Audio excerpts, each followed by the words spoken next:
Morning, everyone. Good morning. Good morning. Good morning. Sorry, I'm a little bit late, but I was managing a position. I bet.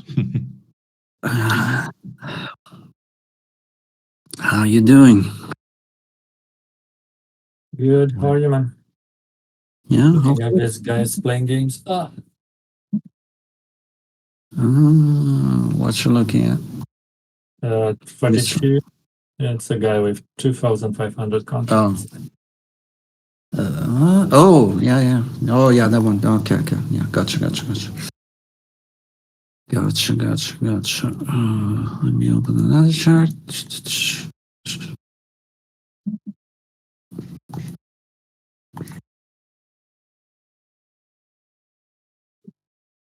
Open. Okay, so let's start again from scratch. Price. Why is price so important? Why we're looking at it? What we're looking at it? I'm pretty sure you already got an idea what I'm trying to do, but Yep. let's start again. So we are looking at price in a slightly different way than the usual. We care, support, resistance, obvious price action and all that jets, but what we really pay attention to, it's price as money, basically speaking. There is someone who is putting his money here at this point, whatever it is, let's say 43, he's trying to long. I'm just using that as for the sake of the example. Don't trade that, please. Someone is putting money at 43. He's a buyer. He's putting money. What's his first target? When his position will start to feel a little bit safe. Where does he want to see price going? Where price need to go for him to be a little safe to trigger other people volume, because that's extremely important. You wanna trigger other people to join you in your position, or you wanna stop them out. You wanna force someone to do something to fulfill your sort of dream. Let's call it this way. Does that make sense to you? Point, I guess it is, but let me ask. Tea. Good tea. Is that clear for you guys? Yeah, they're trying to get other people on board.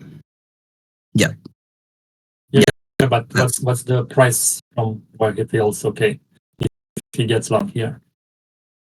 So, what Dalin is saying, there is a point that are very specific point, and you will see those are the support, the resistance, like you're looking at that, but like need to fulfill the condition in your favor. So, and that's the part that I pretty much sure doesn't still make a lot of sense to you guys. So if you are in a long, let's say 43 again, the 40, yeah.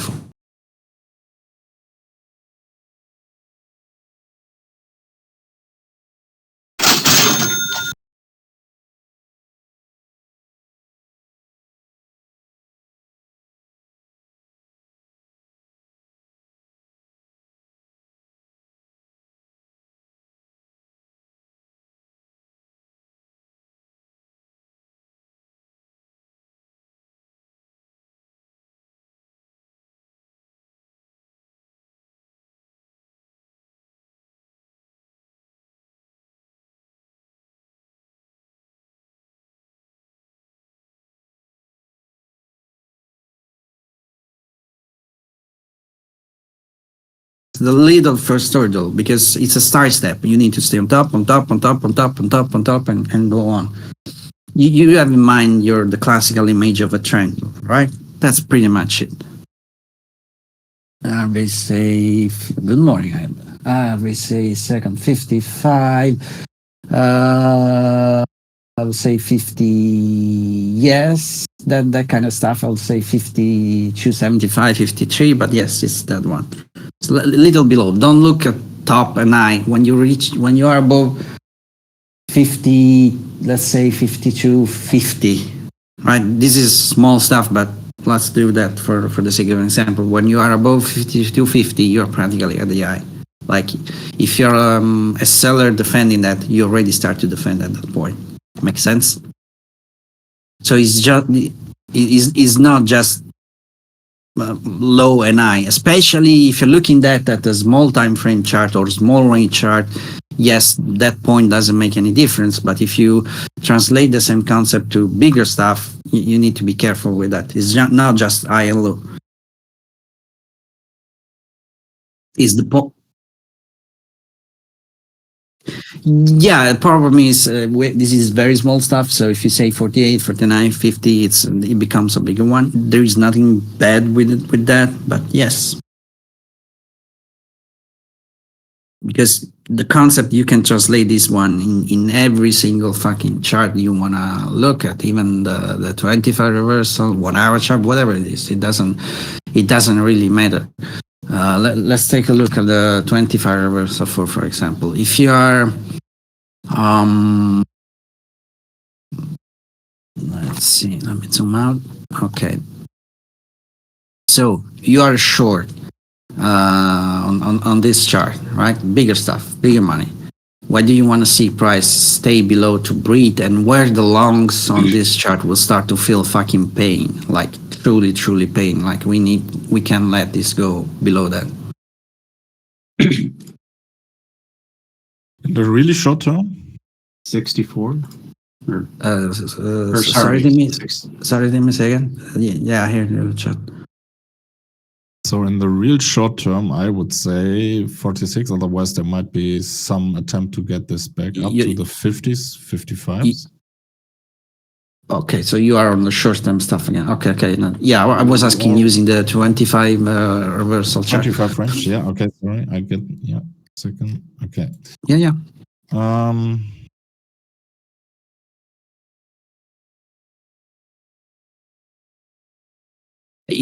That's the point where I was trying 44. Okay, that's pretty much where we are. That's the point I was trying to make. It's the same level. There is a point that the short will try to take out and the long will try to defend, saying we cannot make this shit go lower because that will trigger other selling and we are completely fucked. So it's the same point. Yeah. It's pretty much where we are. Yes. 43, 44. It doesn't matter to be that accurate. It's a big stuff. So I would say yes, you're right. 43, 44. I will look at that a little above that, exactly because we are not exactly looking at fucking high and low. I would say pretty much 54, you would say 55 average, 54, 55, that was the spot. A little more than 54, 55, 50, let's say 55, 60. Because this is the bigger stuff, if that makes sense. Yeah, and kind of like looking at, where buyers took over. Need to defend the spot and seller really have a boner if we stay below that. So it's the same spot. It's exactly one guy joy is one other guy pain, right? So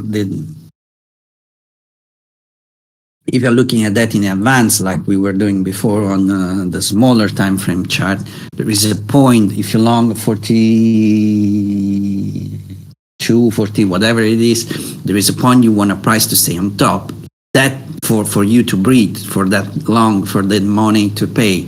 That spot is the spot that the seller will try to defend for the same opposite reason. We cannot let this go above this because otherwise it will trigger other flow and we are completely fucked. Make sense? I think so, yeah. And that's its basic, practically speaking. It's support or resistance. It's just the logic behind it. Now, it doesn't really matter if I'm watching 42, you're watching 41, or I don't know, 41.50, something like that. The point is, do this on your own, like do this here, and try to see if you see a reaction in volume. If you see a reaction in volume, you're probably looking at the right spot. It doesn't have to be a fucking stop run. It doesn't have to be necessarily something crazy, amazing, but you want to see a significant reaction from that. It means you're right. It means that the spot the long are trying to defend or the seller are trying to push or vice versa or whatever. And don't try to do that on trend line and stuff. It could work, it could not, but trend line are just too much generic. We're looking at price horizontally, like level, tick, tick, tick, tick, tick, level by level. So don't try to make too much complicated. It's not worth it. And keep in mind, it's a reevaluation every fucking second, because single flow will start anytime. You don't know when a single flow will start. You don't know when a flow will end. You know basically nothing. Also remember, smaller time frames, smaller range frames, smaller whatever, smaller stuff. You're looking at intraday flow. You're watching bigger stuff. Yes, there is the intraday flow that is already sort of computed into that, but there is even bigger monies flow. That's a little more hard to spot, because it's not, Goldman Sachs it's not looking at fucking 2-point stuff. They don't give a shit. I'm using Goldman Sachs just for sake of example, if that makes sense. So key point. Look at price action this way. This is the right way to look at price action. In my opinion, I would say this is the right way to look at price action, period, but whatever. Don't focus necessarily on high and low, because that's not the point. The point is the logic behind where the buyer need to push price to breathe, where the seller, what price seller need to defend. That's the key point. Not looking at high, looking at low. Okay? And you need to do that for fucking long time. And trust me, this is extremely important. Like, if you don't figure it out, this part, you will never figure it out the rest of it.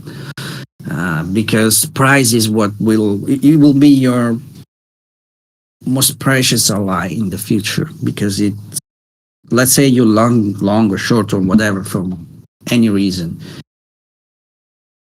considering that you don't know shit, like you don't know where the next flow, when and why the next flow will start, which could be like 1 second after you took a position, you need some reference point.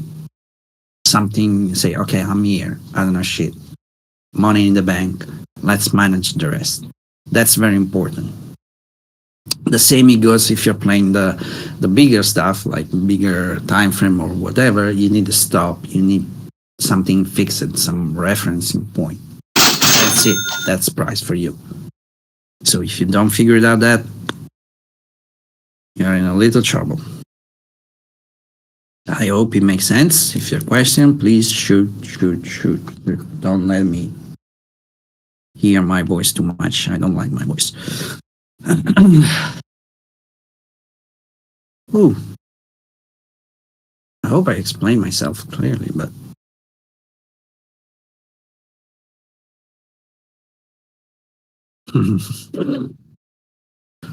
yeah, just a couple of months. This is order flow. Like, this is already order flow. You're looking at the result of ordering matching each other. This is order flow. And again, trust me, this is extremely important. And you will understand later. I think last guy I sort of mentioned, we stayed a couple of months just on that.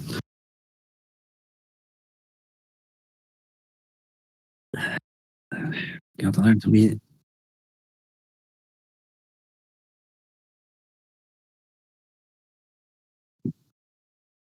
Yeah, that's the problem.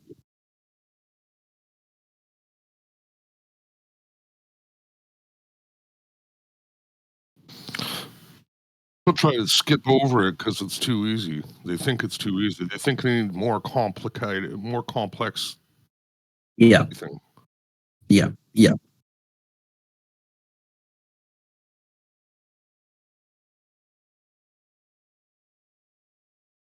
Yes, and this is very stupid, very basic, but it will take some little time to trigger, because it's not like drawing a fucking trend line, connecting the high and connecting the low or stuff like that.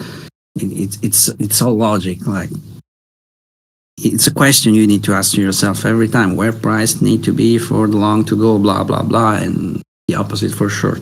It's really logic, nothing else.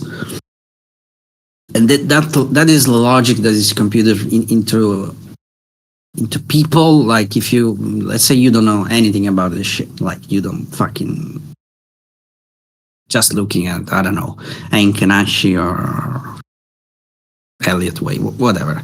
If for some reason you're long at, you're looking at a small time frame on top of that, for some reason you're long 39, you want to see price. In that case, they will look for high and low, like really high and low. You really want to see price above 46, whatever is the little line. This is the same. So you will start to get nervous when we are 45 and so on. This is the logic. And the algo, they are the same. They will monitor the flow in the place you were looking at. And they will take a decision to stay in a position, to push further, to add some. Keep in mind, this algo, it's generally speaking, a directional flow algo doesn't have, this is very generic, generally speaking, because money management, the way that algo manage money, it's completely different from what people usually imagine. They imagine like algo like they are fucking huge retail with deepest money, right? It's not like that. It's completely, sometimes it's very, very, very, very, very different. Algo, they do all other stuff for whatever reason they have in mind. But if they decide this is a spot we need to stay on top, they will put money into that spot. Like they will try to break the fucking shit. It's a sort of very delicate equilibrium because there is a certain amount of money, especially on the short stuff. There is a certain amount of money they cannot go over, not for money reason, but for managing reason. Imagine you are long 100 contract exactly for from 30, 39, whatever it is, right? You have 100 contract long. That's not the way an algo will work. That will spread all over. But let's say, just for the sake of example, you have 100 contracts at 39. You want to stay on top of 44, right? You will add some contract there, but you cannot add another 100 contract because your average will go completely to shit. This is exactly the same as a retail. So that's why they trying to trigger other people to join your long force, your side, if that makes sense. This is just for the sake of an example. Algo don't work that way. They don't have 100 contract with one tick usually. It's more complicated than that. Yeah, But that's the basically, like, reason why. if you want to influence the price, if you do it in the right place, your contracts are more valuable. Like the move of the price is going to be bigger. So. Yeah, because it will necessarily trigger other people to do something. Keep in mind, there are lots of stuff going on every second. There is actually people that need to go long at some point if the conditions are applied. Like another algo, directional one, but more safer one, that need to go long above 44. Because that's what it's designed to do. And maybe... You're breaking up, unfortunately. Yeah, you're breaking up. Yeah. As a statistical model, they'll say, I'm breaking up. Oh, good to know. My internet looks fine. I mean,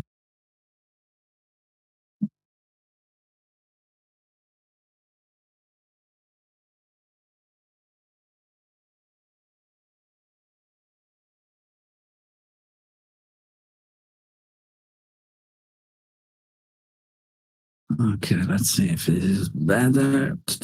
Where we are connected to automatic.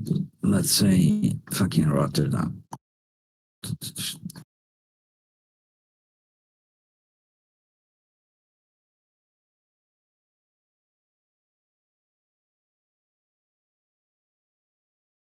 You have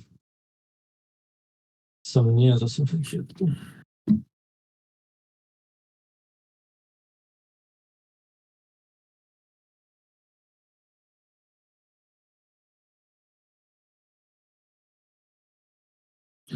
Okay, let's see if this is better. I hope so. Okay. When big money is trying to say, okay, we are going to be buyers here, for example, let's just say this, and they, for some reason, they started buying at 42 down there, bought a bit. They are most certainly going to expect that they will be attacked by another party, right? So they will have a zone beneath that 42. That's a buy zone for them, right? So let me be sure I understood your question. You're talking about a sort of big money flow starting on the lower time frame, on the lower range time, whatever it is, frame, right? Mm-hmm. If that even is a thing. You're talking about that. You're breaking up again.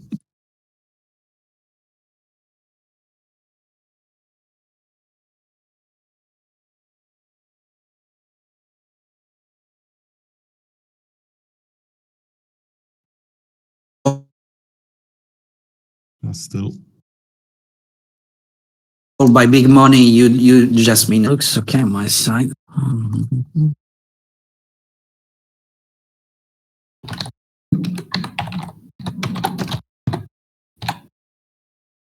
Seems to be working.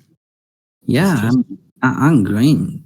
Yeah, we can understand you again. For what is what, but I was green even when you say I was breaking up, so it's not exactly a good indicator, I'm afraid.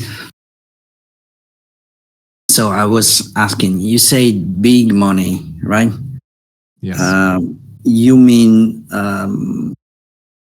a powerful intraday algo or really big money? So someone who is trying to take a huge position looking for, I don't know, taking out 43,000, whatever it is, or 6,000. Yeah, for some reason he sees, okay, there's still selling going on, but for some reason I don't see the big blocks dropped in a frequency anymore. So I take the risk, I get in here.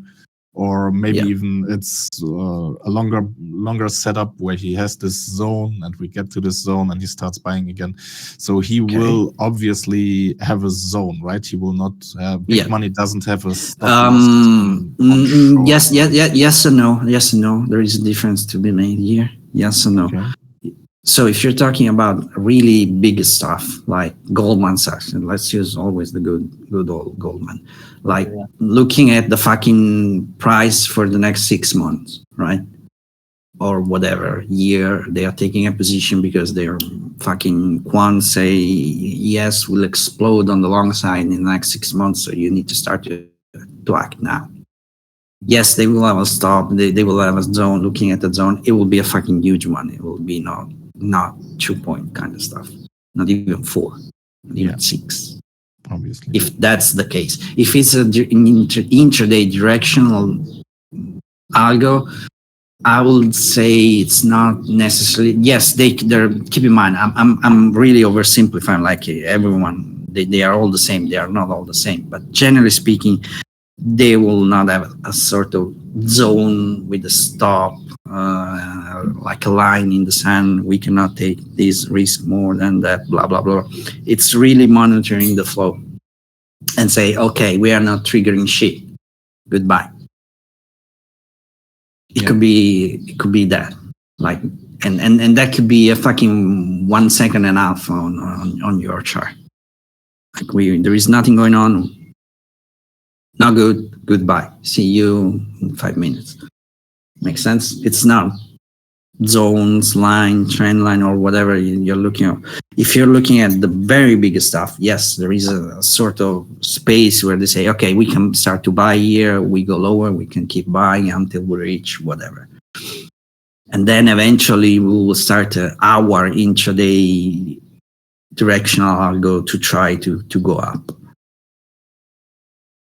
But on the very short side of things, like intraday short of things, like if they're looking for 4 point, 6 point, 8 point, 10 point kind of stuff, profit wise, then will not give a shit. Like they don't like what they're seeing, they are out. Don't you ever think that they will wait for the fucking stop to happen to get hit. It will not happen. Okay, but they still would be like defending a certain zone, right? Yes, Not yes, just a certain absolutely. price. Yes. Which is not necessarily exactly where they got along. It will be so. Let's say, let me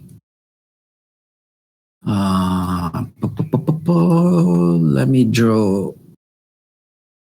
Let me take out my crayon and draw something.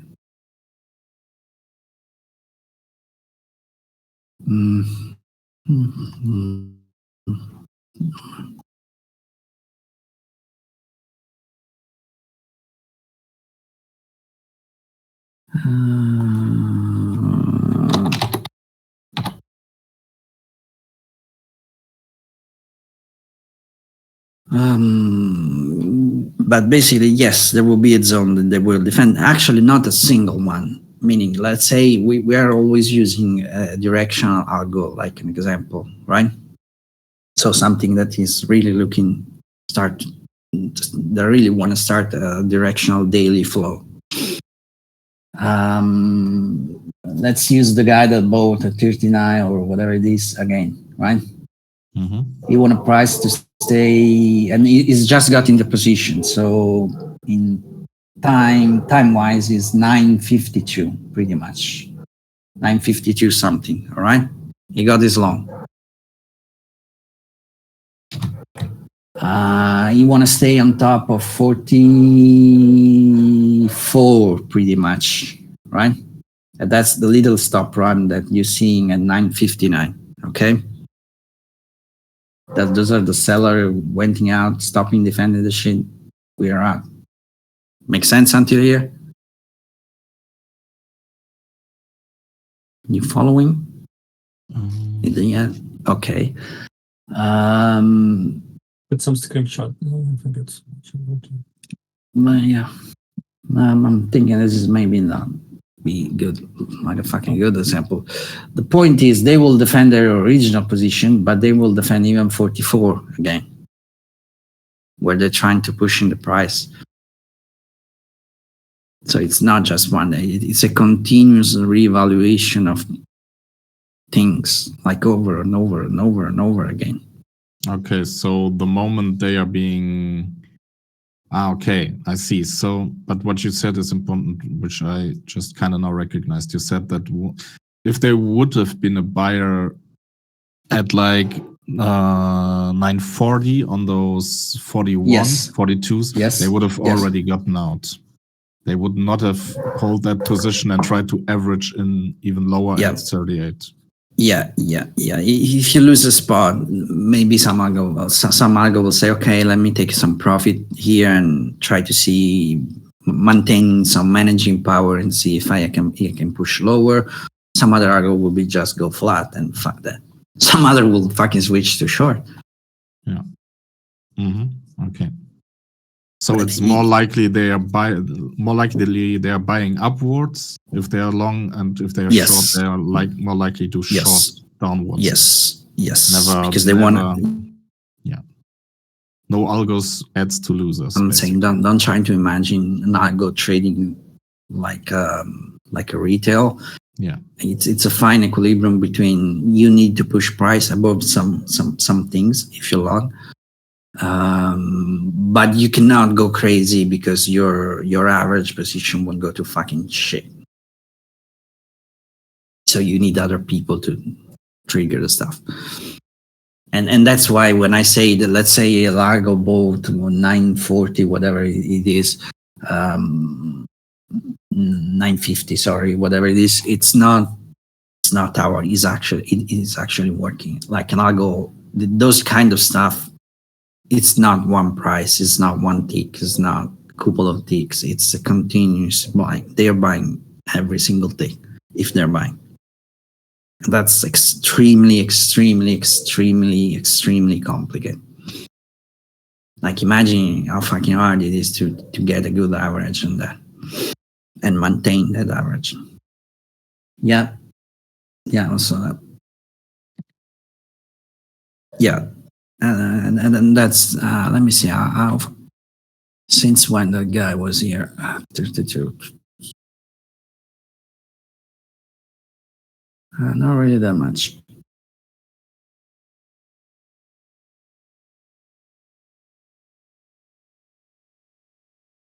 Yeah, they open pretty much. If I say that correctly. Yeah. Yeah, so that study is great, but you need that to see that the guy is pretty much one guy. Like whatever he will change, he will change nothing. It's still what matters is that fucking size is there. Yeah. You know his guy, you know it's true. Well, it doesn't matter.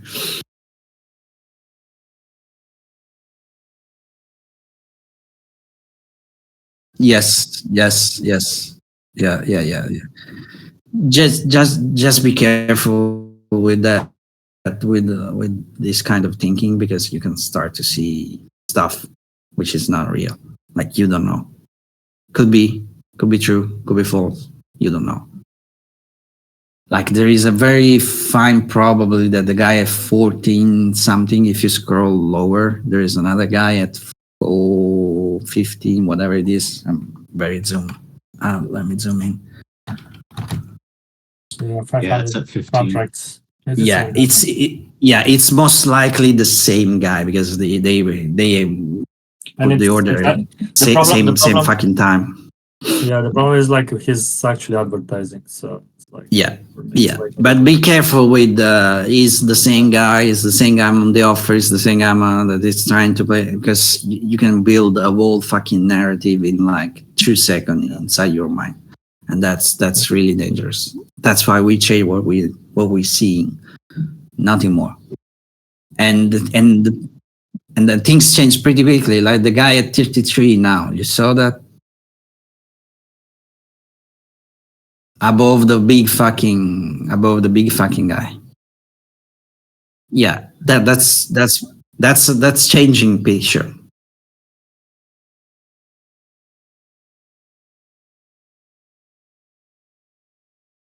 Yeah. No, you're right. I will think the same. Absolutely the same. Just as a general advertisement, as a general advice, just don't try to figure it out, because it's impossible. Yeah, exactly. That's a good part of it. It doesn't really matter. The bad news is that's the good news. The bad news is you will never figure it out. But you don't need it, so.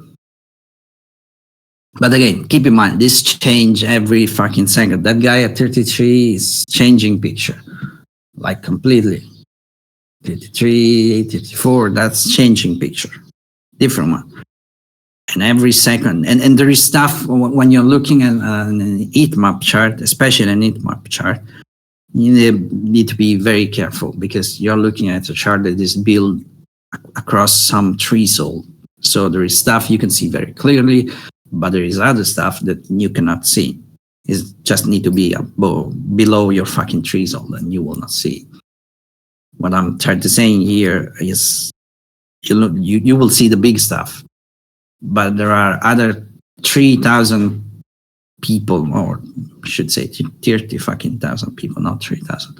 They are doing the same with smaller contract across all the fucking board.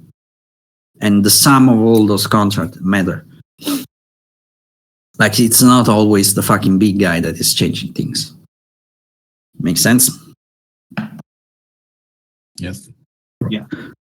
And you see that guy at 33, it triggered a little flow there.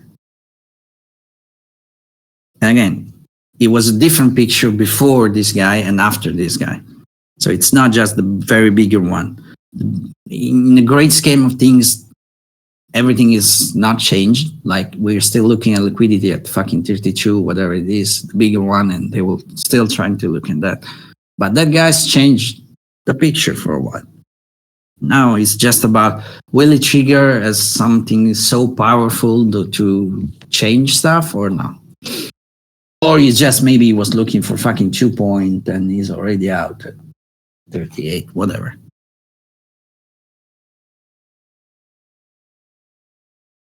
Oh, Yeah, even right now, definitely a change of pace. yeah. And again, this is why you need to do this live. I'm glad someone pointed out the order, because this is how it should be done live. I can, if I was giving you a screenshot like after the close of all of this, yeah, of course it's happened, but it's inside. It doesn't make sense. The point is, look at the guy at 30 fucking 3 or whatever it is, and trying to do his stuff right here, right now. Inside, everyone can be a fucking champion.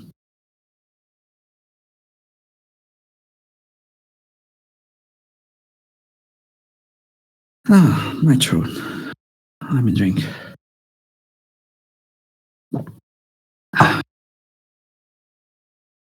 I hope the new guys are following at least Alex. I don't know if you guys, again, I will bang this song for a long time. But your question, please shoot. If you don't understand, shoot. Say it. Doesn't make any fucking sense, man. It's okay. It's okay.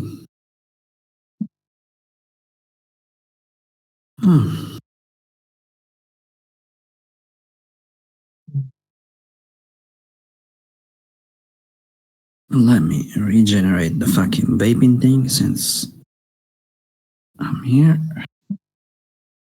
listening to all your questions that you don't have. But again, this is again, guys, this is what you have to do. Want to do it live? That will be a great. I can assure you that will be a great help for you. Don't be afraid to be wrong. So we long from 30. What's the fuck? Oh, it's already going down. Fuck. We long from 35, where we need to stay on top.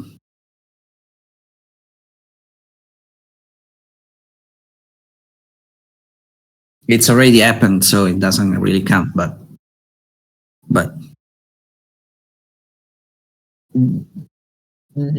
yes, they have to defend 36, but this is already defending. Like, you long 35, what you wanna put? Where you try to push price above what?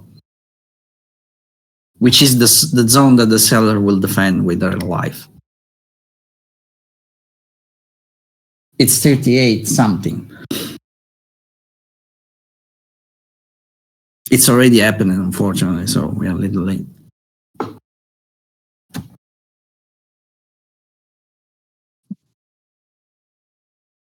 Above that, you mean? Yeah, pretty much. Pretty much. Yeah, 42, 40, pretty much. Yes. But it's not happening right now, because the seller actually managed to get the fucking 38, whatever it is. This is what you have to do. Any single fucking little low, little high, whatever. Yeah, the big fight was at 48 to the top. Big fight. Oh yeah, you're looking at the biggest. Yeah.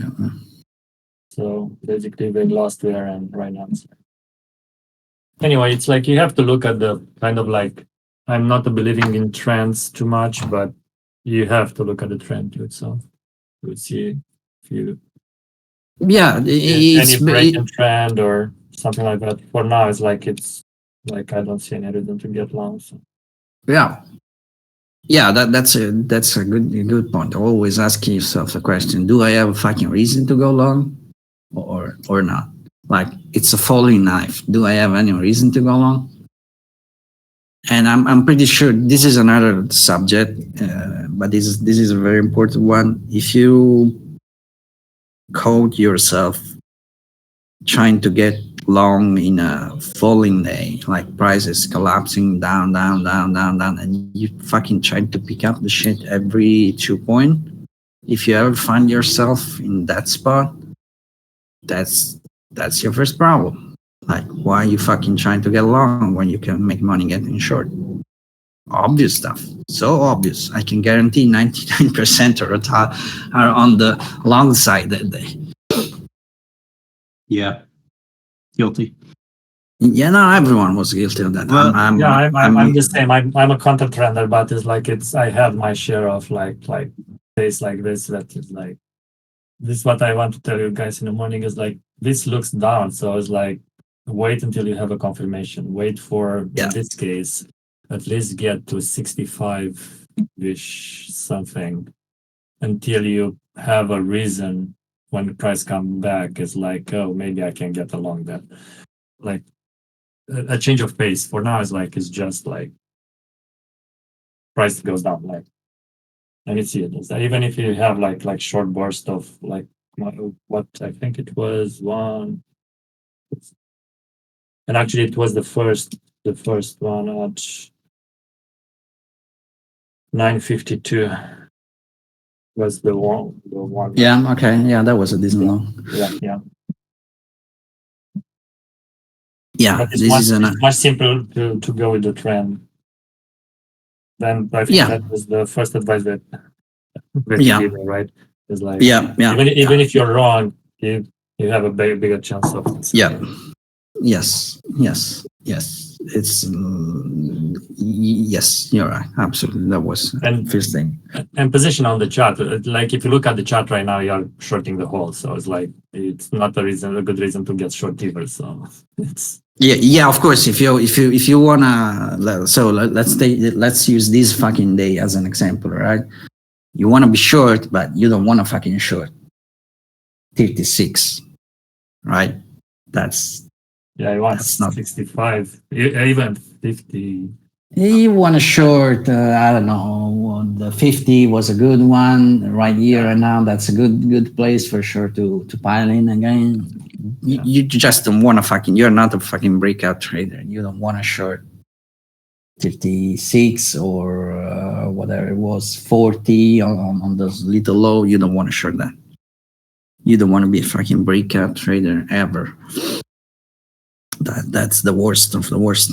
So you need to be a little patient. But again, the point is, did you find yourself fighting the fucking trend every single pullback? If the answer is yes, and I can guarantee, I already know the answer. The answer is yes for Yes. all of you.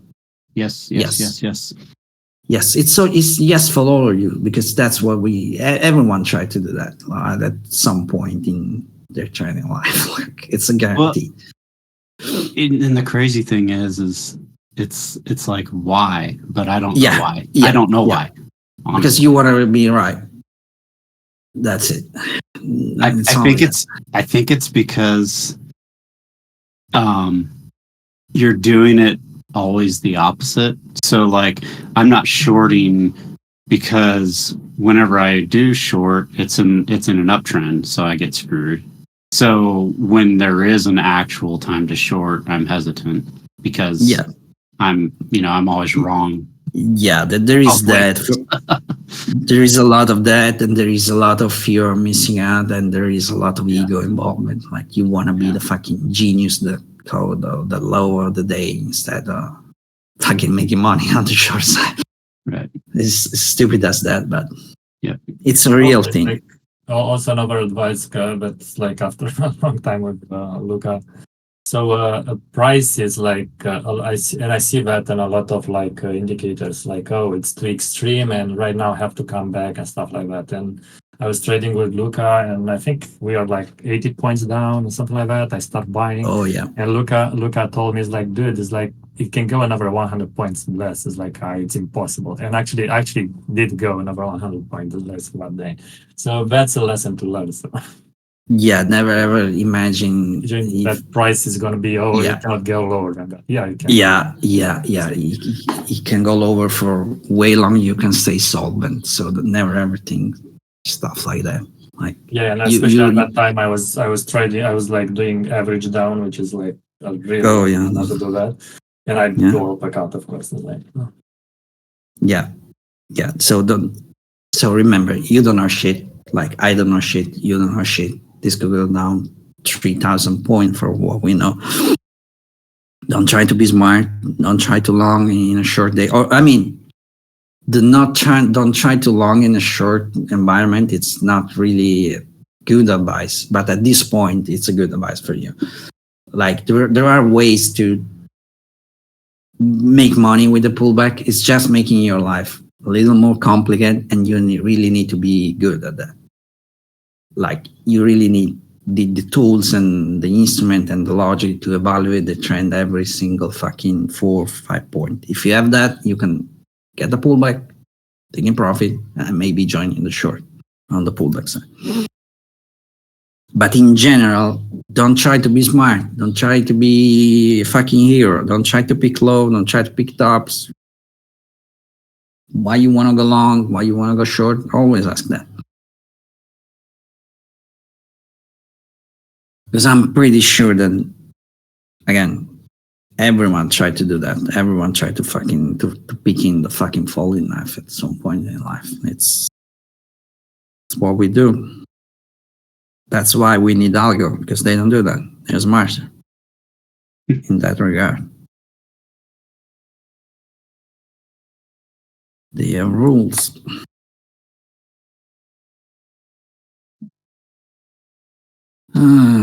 Okay.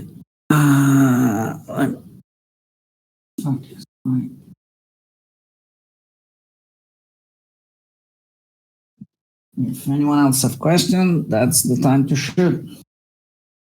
After that, I'll try to watch it live. Well, we're already doing, but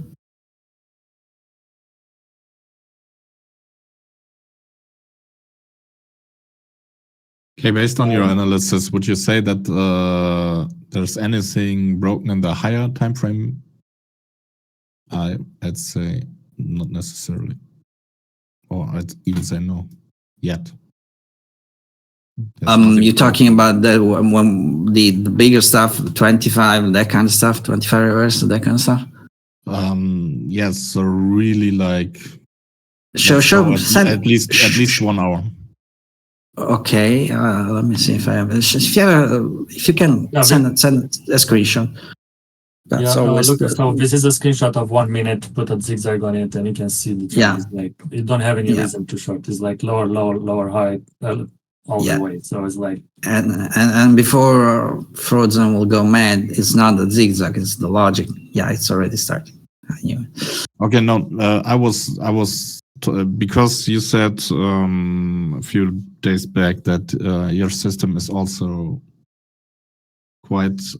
You should use that also for higher time frame analysis, right? Yeah. If we're talking about price, yes, you can use absolutely for higher time frame stuff. Just remember what we're saying. It's more about a bigger stuff, like bigger stuff. There is a really, if someone has really putting money in there, it's a really fucking big one. It's not 2-point stuff. It's really not 2-point stuff. Like, to giving you an example, I don't know if you were already in non-in server in the Sierra chat community, but at some point I say a couple, I don't know, remember when it was. Anyhow, there was a fucking incredibly powerful buying algo that was shooting orders here and there.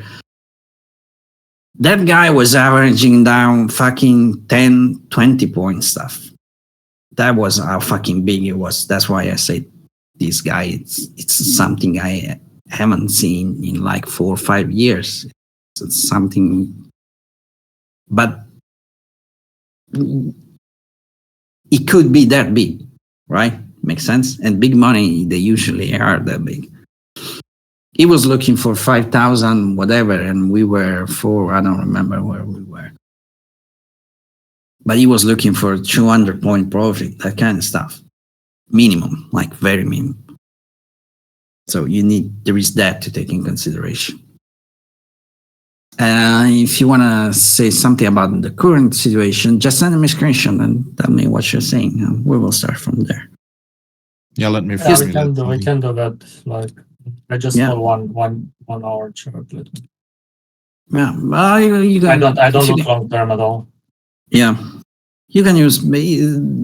I'm fine with someone send me a DM. I read that, by the way. Sending me, you can use time frame even for doing stuff. It's time frame is all right. Time frame chart are all right, as long as you understand them. As long as you understand what you're looking at, it's totally fine. There is no real issue with time frame chart or whatever.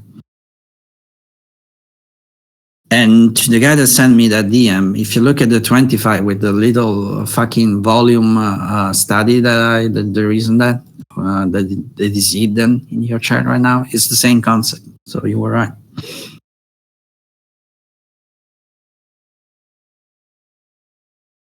He was pointing me that volume tends to appear. He was talking about ask bid, but it's the same, tend to appear in the same spot over and over So again. this is my opinion about 1 hour. Whatever chart I pull is like I have to pull more if but that's the point that it's like I start when it comes back and start looking for some shorts. Like long term. 180. Okay, that's very, very, very big. I will say that's a little too big for the 1 hour, but yes, that you're not wrong. You're probably looking at that's of daily kind of stuff more than 1 hour, more likely. But yes, you're right. That's a key point for sure. That's why I like the fucking 25 reversal chart, because it's short term and long term are the same stuff. Like you have sort of a bit of both on the same chart. What you were looking at, Tim? I was looking at the 1 hour and I was trying to formulate a good question. Okay. Yeah, so I was thinking the 5180. So you still expect that there's some big player who was long from 5180 is still in his position? Or No. Might be No. a little bit No. of his position, right? No. This is Unless just price. This is what I put only price. I didn't put volume. I didn't put anything. We don't know exactly who was who. And but I got this question. I got this question. Yeah. I was thinking that there might be still someone left who is still who went long at 5160. Okay. So let's imagine that. Does that make sense to you? Like someone long open along at whatever it is, 50, whatever, and he's still trying after days to defend here. Does that make a lot of sense to you? No, probably not. Yes. So, but what could make sense? This is a great question because it will allow me to go in the same stuff we were saying before. No. Let's say instead of you're looking at this like there is someone getting long at 50 or whatever it is, 51, they will defend now. Doesn't make sense. But what if they start long at 100 and they actually started there, 170. Just for the sake of example. So you really need to find zoom. Yes, that's what I was thinking, right? Because I was looking at the 5180 Alan posted, and if you look at 5180, there was that jump up into the range high again and 5240, and then we put in the volume to get to a new all-time high. That was probably FOMC. So if they are long in that kind of picture, in that kind of screenshot, like in that kind of a fucking environment, yes, they will defend. I was looking at 55, 50, 60. That's the area I was saying. They will look to defend that spot because they bought on the way up for sure. But they are long from 180 and 75 or even below 170, whatever it is. So I was looking at 255, 260 right here, right now on that chart. That's the zone that, in my opinion, would have been defended. Let me pull a screenshot on it. It will be clear to see.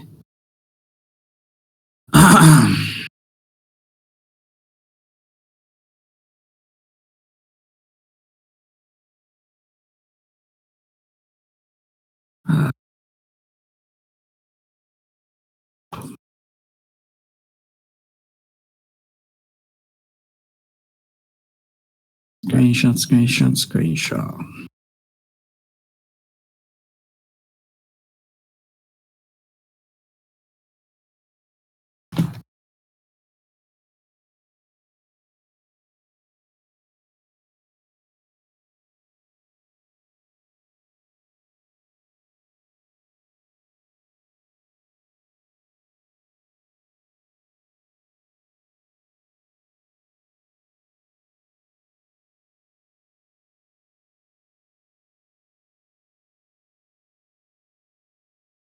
Mhm. So that's the spot the seller will, in my opinion, the seller will, and you can have a different opinion. It's all right. I'm not a fucking Bible. My word is not written in the fucking stones. I just have more experience. So that's Can you the go- zone. Go ahead. Can you go through like the process you use to like actually find the zone? Exactly the same. We were talking since the start, like what the seller need to go through, what the long will most likely defend. The only difference is now we're talking about the bigger stuff. So the guy that will trying to defend, quote unquote, that zone, yes, he should have some contract up there. He's probably already managed to get rid of them, but doesn't matter. But he's long from fucking 80, 70, or even below that. That's not his position. If that makes sense. He averaged up there.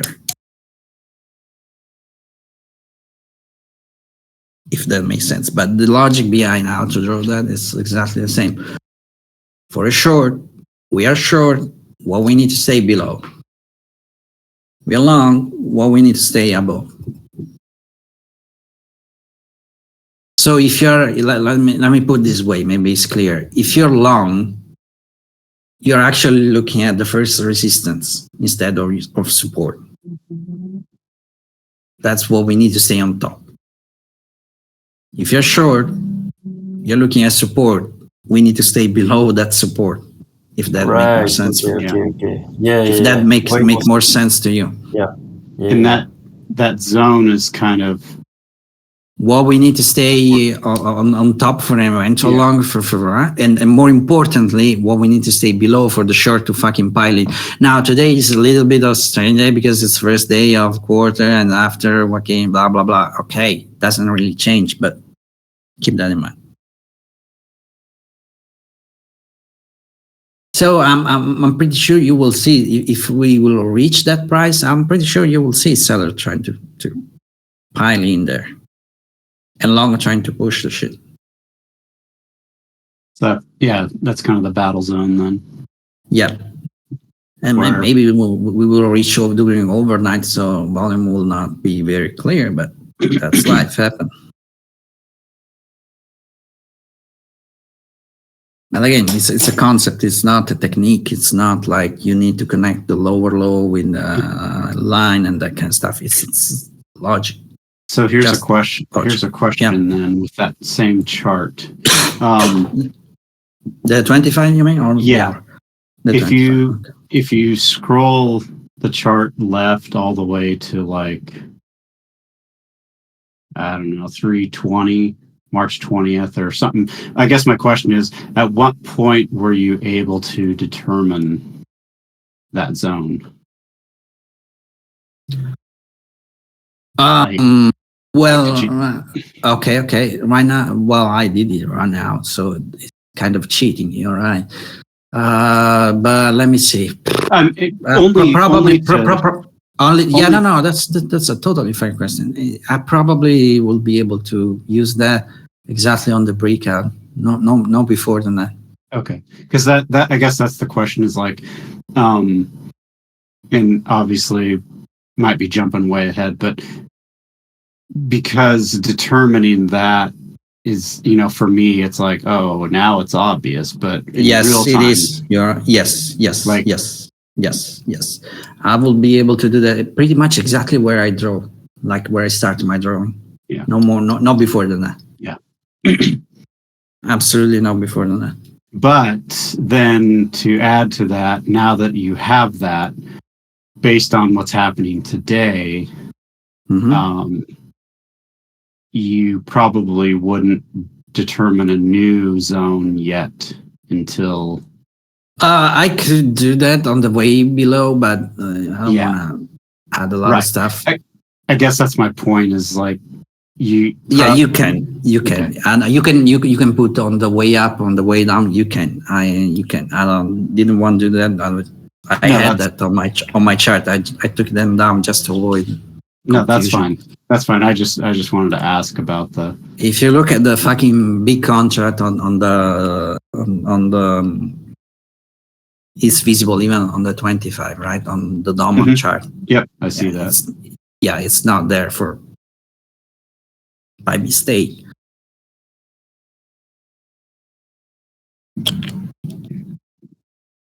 Because that's an important point.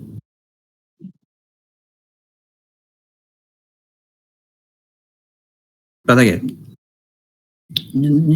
I will be very happy if you guys try to do this on your own and maybe post chart, post stuff and ask of them. Because don't be, it's not fucking, you're not taking a fucking exam. Like no one will evaluate you. It's not the point. It's just you need to practice this a lot.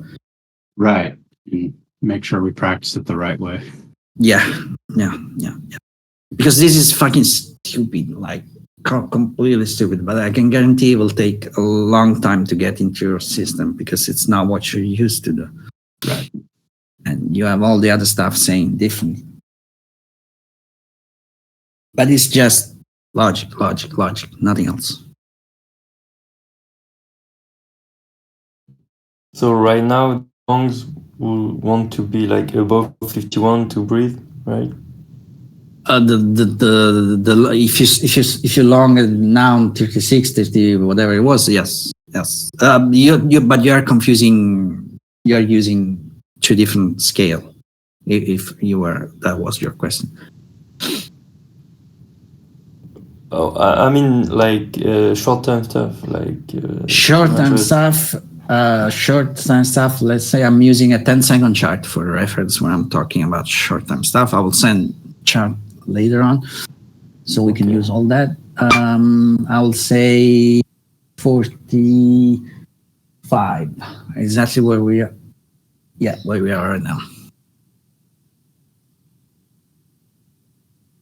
First one was 38 something, and then 50, and then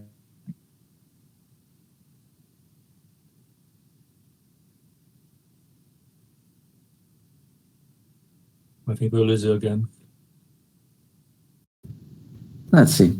There is some volume right now. You see that. So that's he's trying to push the fucking things, and the other one guy defending.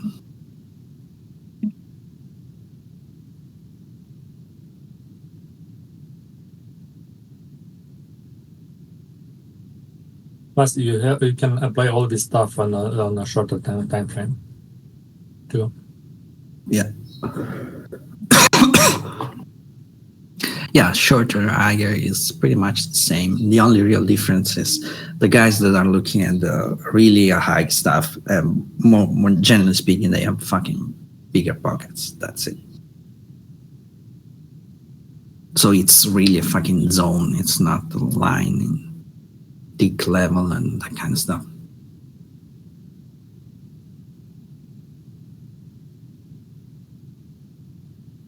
And that's the guy that's defending that spot.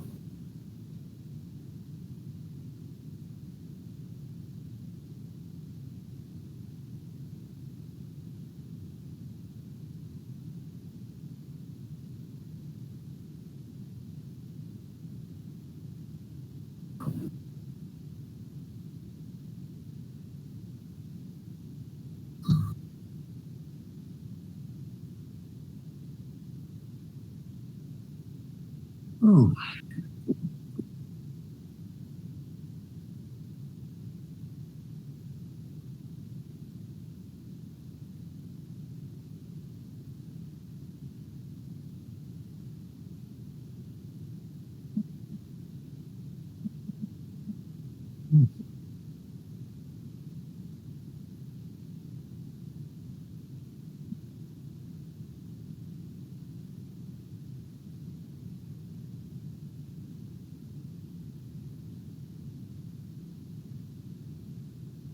So let's say you are short now you are fucking big dog, big algo, whatever. You're short 46. What you want to see price below.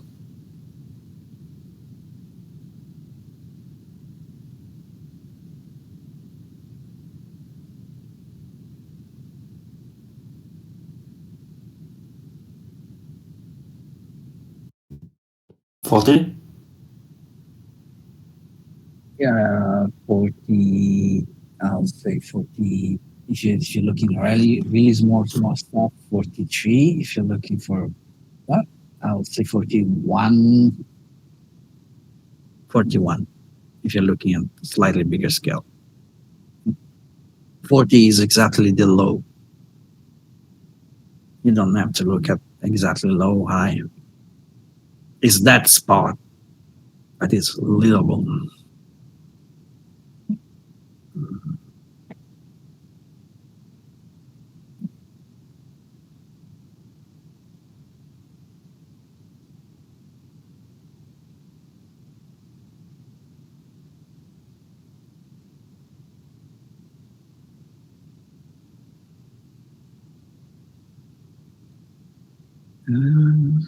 What was the software you were using to make drawing on your screen? I took a look. It looks good. I don't know the name. Oh yeah, that's a nice Yeah. it's a dome something, right? Yes. That's actually good. That's really good. Decent one.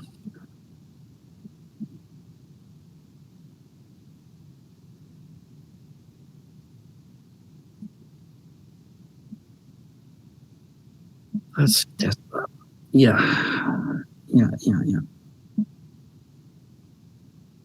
So sellers, they're short, want it below 41 area because that's where the buyers were defending. Yeah. And that's when they can breed and where they can other seller will jump on the fucking boat. Yeah. So in order to get other people to help react, they want to overthrow And that- the buyers basically. Yes, and that's the other spot, the 40 we were saying before. That's the Yeah. spot we really need to fucking push. And it will be most likely defended. Yeah, I think that's what's trying to think, because I think sometimes it's like, oh, we want to see it below the higher price, but really, Yeah, if you flip your thinking around, they need to take over control where the buyers were pushing it, and then the buyers need to take it over 46. So that's why you don't have to look at exactly the low and the high. Because when we are there, we are already there. Like they're already trying to push that shit. Right. Or above. And then probably back to what you're saying about, we don't know how much lower it can go or how much higher it can go. So yeah.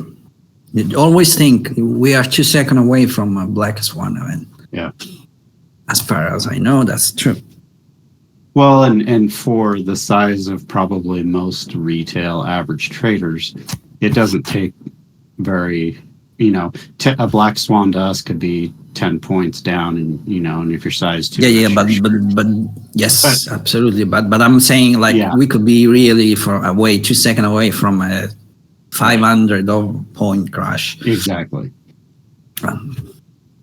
That's something that, if you saw some of that stuff on the chart I did a couple of times, that's something that will really give you the right perspective.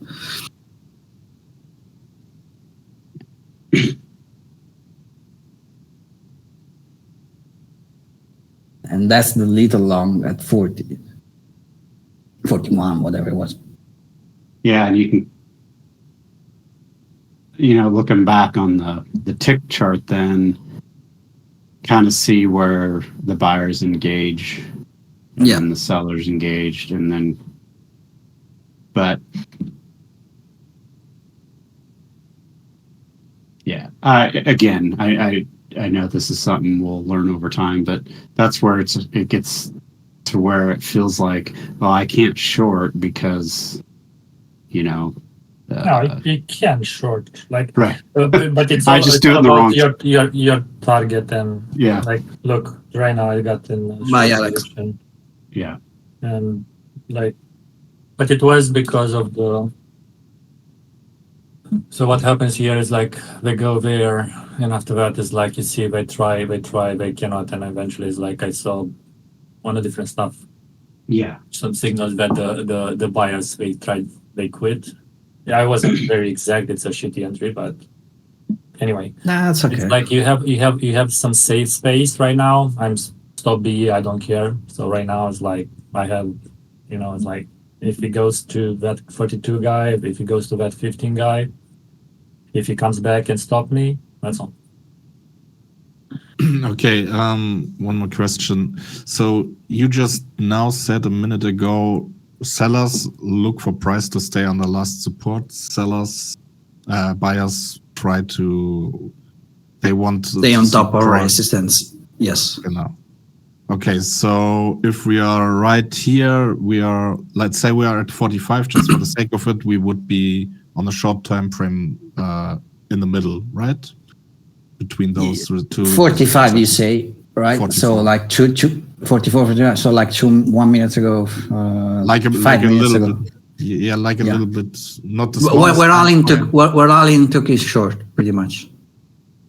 Yes. If you look at this, okay. No, wait. So if we are shorting at the top of that last resistance, like the 46s to 45s, we want to see price stay below 40, basically, right? Or 41, yes. 41, yes, yes. 41, yes. Okay. Yes.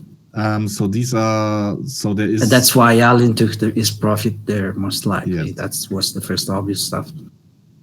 Okay, so it's basically, it's never for both the same number, right? Or the same zone.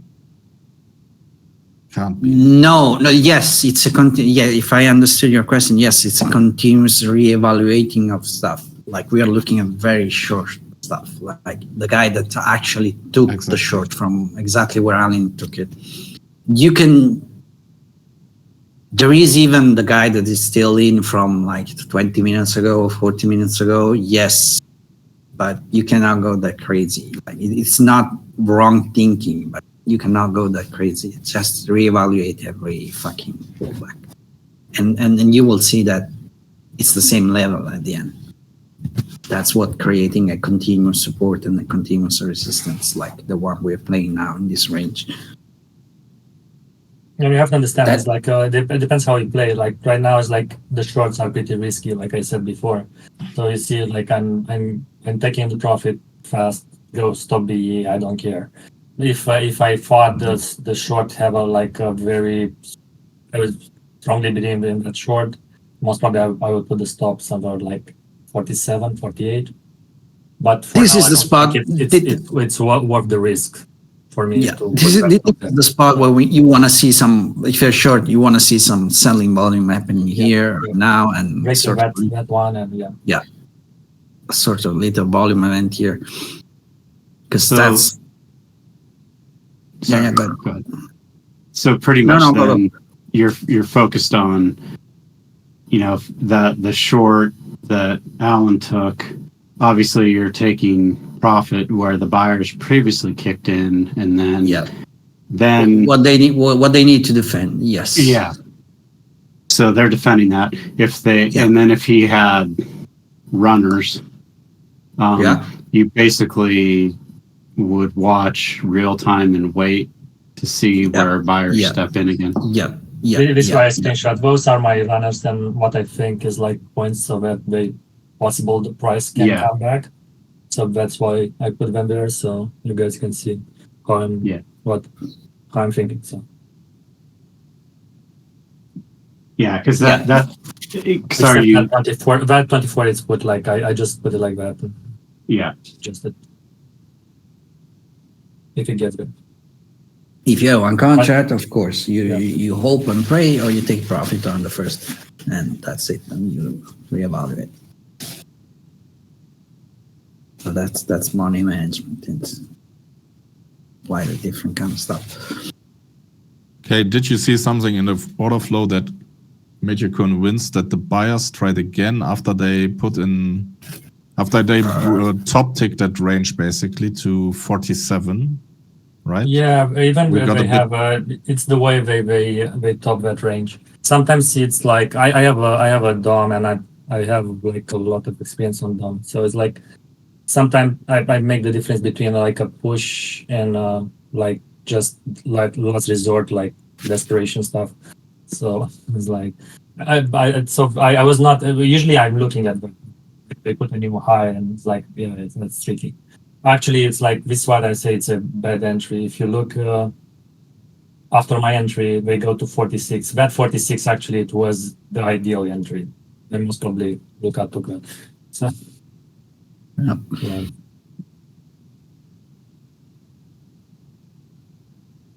I mean, you've got the, well, stupid stuff in terms of delta going for you, right? Delta divergence. But that's probably not what you looked at. Delta divergence? No, he wasn't looking at that for sure. But I guess it depends if you mean divergence in a single bar or bigger stuff. For bigger stuff, we need to talk an entire day probably about that to get rid of that stuff. There is a lot of. Right now, it's like I'm gonna take another profit here because it looks shaky. But anyway, Still don't see exciting buy volume right now, but also. yeah.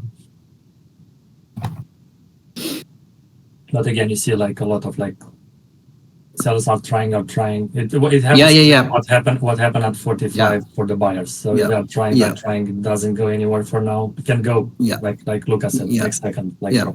5.5. Yeah. For now, it doesn't matter. So that's why I prefer to take another profit here. So.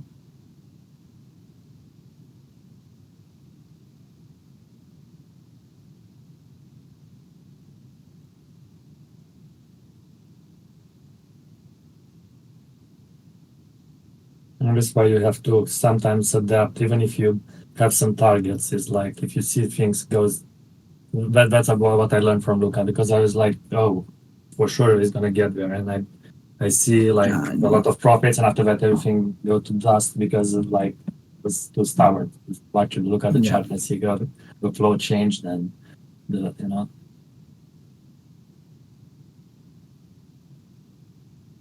And this is my first trade for last 3 months. So. Nice one.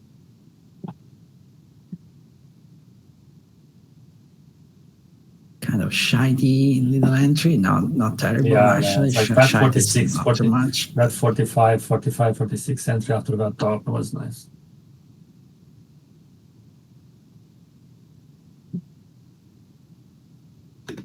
But not bad at all. Okay, we got the selling now. Yep.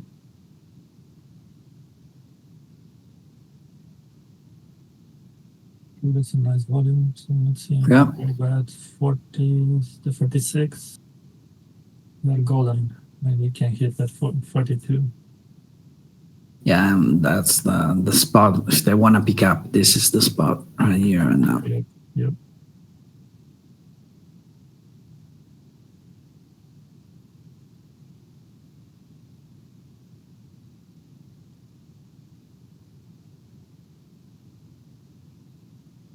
Give it a try. Yep. A little pressure too. That's not bad.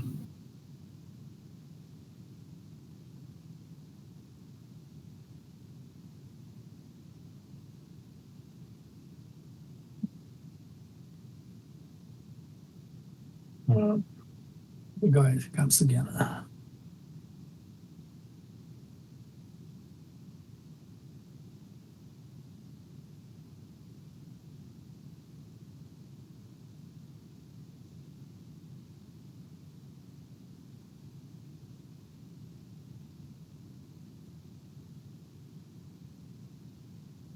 Yeah, it's very hard to like actually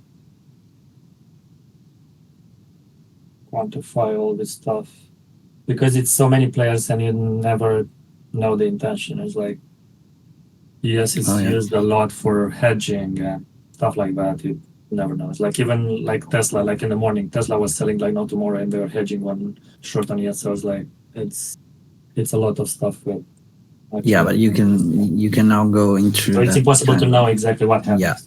Yeah. It's impossible now. Will always be impossible.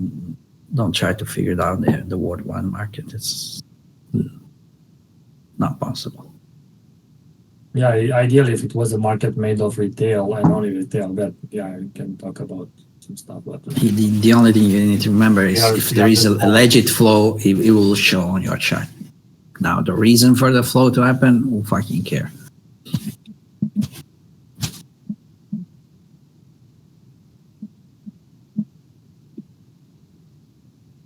you want to pick up there? Let's see. Practically, I should exit the position if we get over 42, but Yeah, exactly. I'm This, just gonna leave it there. this is the spot where the seller would try to re-enter eventually.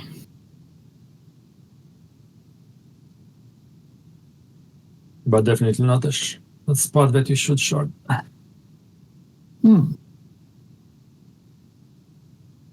That's depend on your Yeah, appetite yeah, for it risk. depends. Yeah, yeah. But yeah, not my favorite short for sure. Yeah, I was not here when it was at 49. And again, it's easy because it's like you try to go with the trend, and I was looking for a short. I was preferring something like 65, but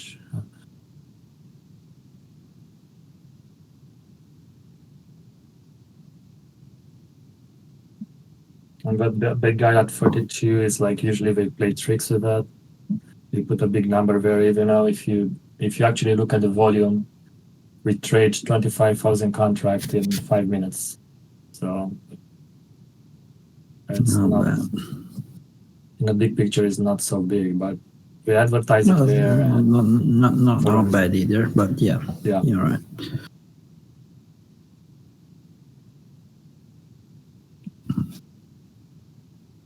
there are so many reasons that that guy advertises that, especially so visible. You can easily put like a iceberg there, so nobody can see it. So the intention was to be visible. Oh yeah, you definitely wanna do that.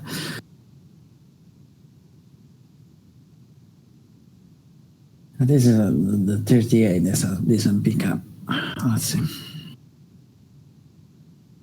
Again, don't try to look at the heat map right now. There's a lot of stuff going on there.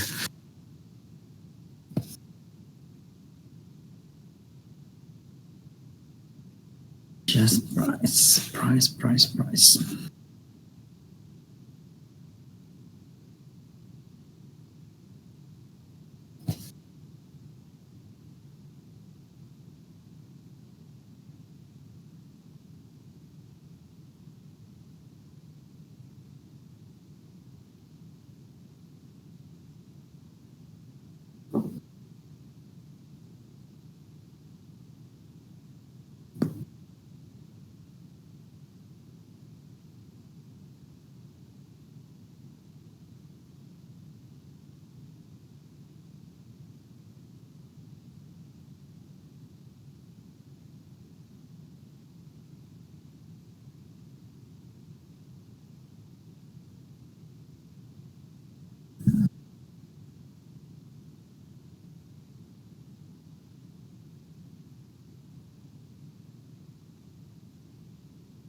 We're at 11 on.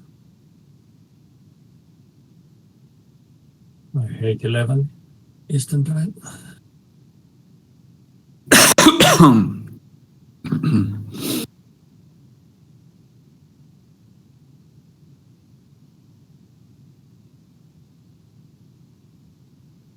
Range stuff. Good place for the buyer to show up. Range stuff. Okay, I'm gonna go and do my Velas shit. All right. See you guys Catch you tomorrow. later on. Catch you later, guys. Right.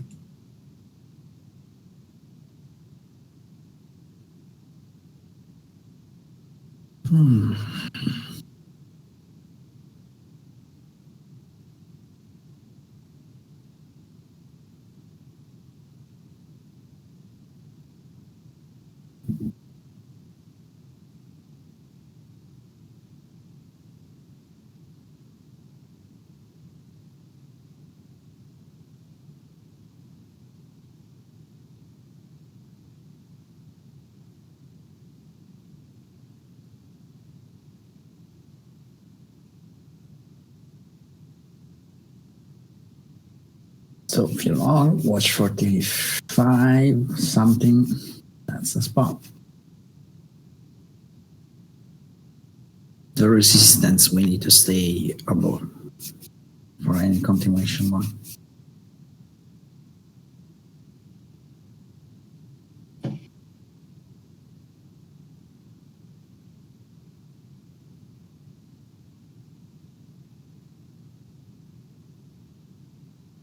So what's that? Oh, that's the other one.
So if longs above 45 or that area, Yeah.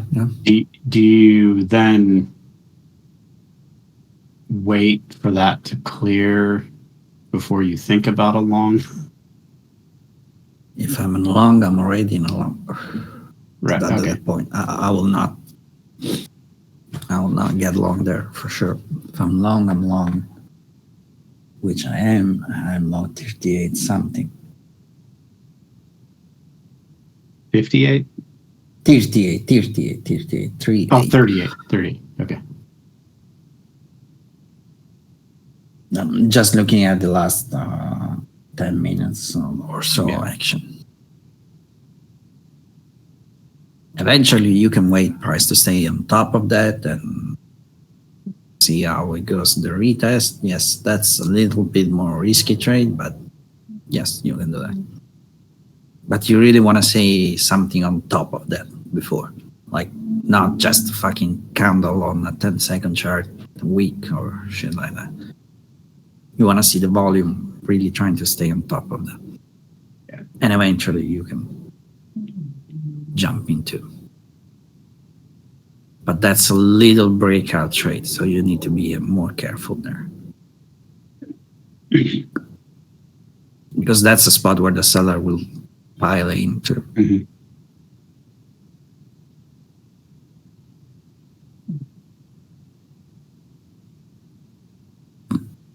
So for 38, were you looking at, it looks like sellers were really trying to push it back down there and failed. Yep. And Yes, then it looked yes. like buying really kicked in. Yes. Absolutely. And that's the reason for long. And maybe you, at the beginning, hopefully you are not trading this now, but No, just when looking. you will start to trade, you will, it's a matter of experience and muscle memory and stuff. Like you will never ever find even if you were able to see this shit on live, you will never ever be able to take exactly 38, 50, Right. or it's not possible. Like if you're good, you are in 38, 75, 39. And that's okay. Yeah. Well, But yeah. the point is you need to practice this for a long time. And Yeah. that's why you need to take out the garbage, because that garbage will slow you down.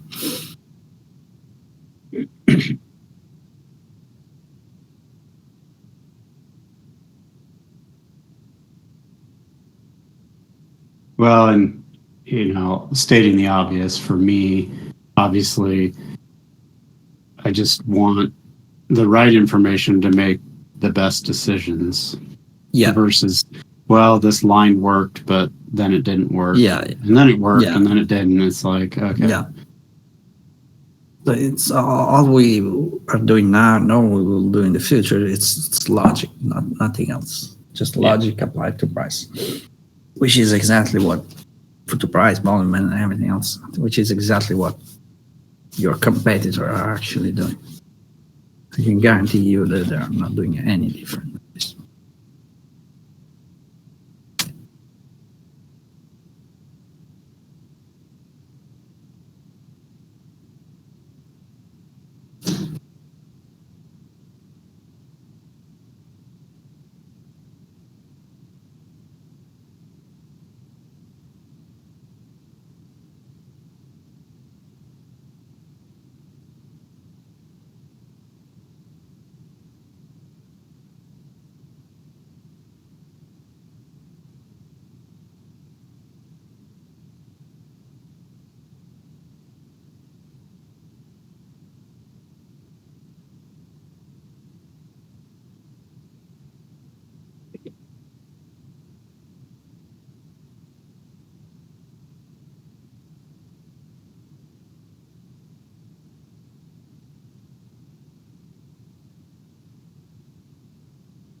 So if you're really looking for risk, you can, and you are a salt or crazy scalper or whatever, you can take along here.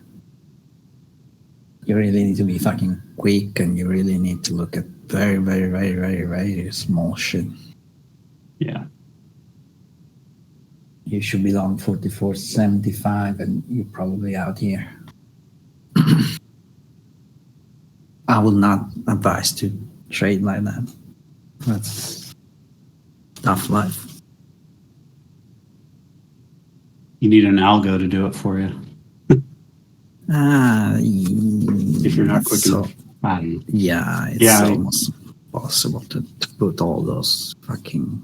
That's the bad stuff about this. It's really complicated to automate all this because it's really context depending. It's not impossible, but. And also, if you have a retail, forget about the 2-tick stuff. Even with an algo, it's not. You will never ever make that happen.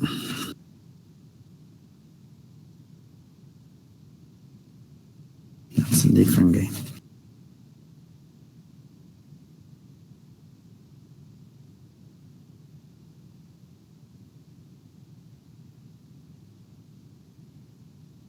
Oh, we got some news. What we got?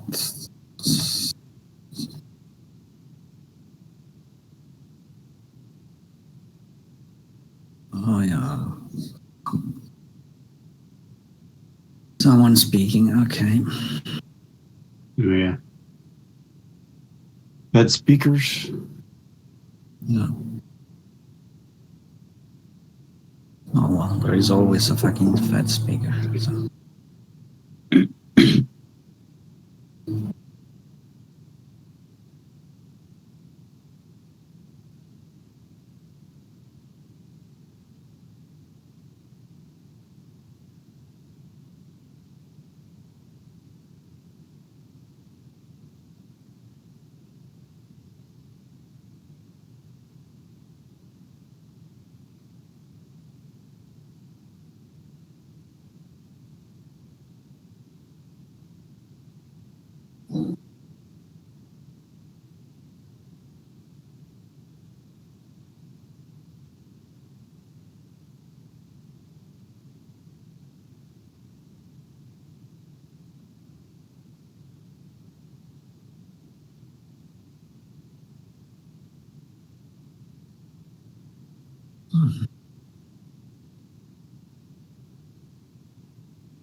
Guy playing games at 47. That should be taken out.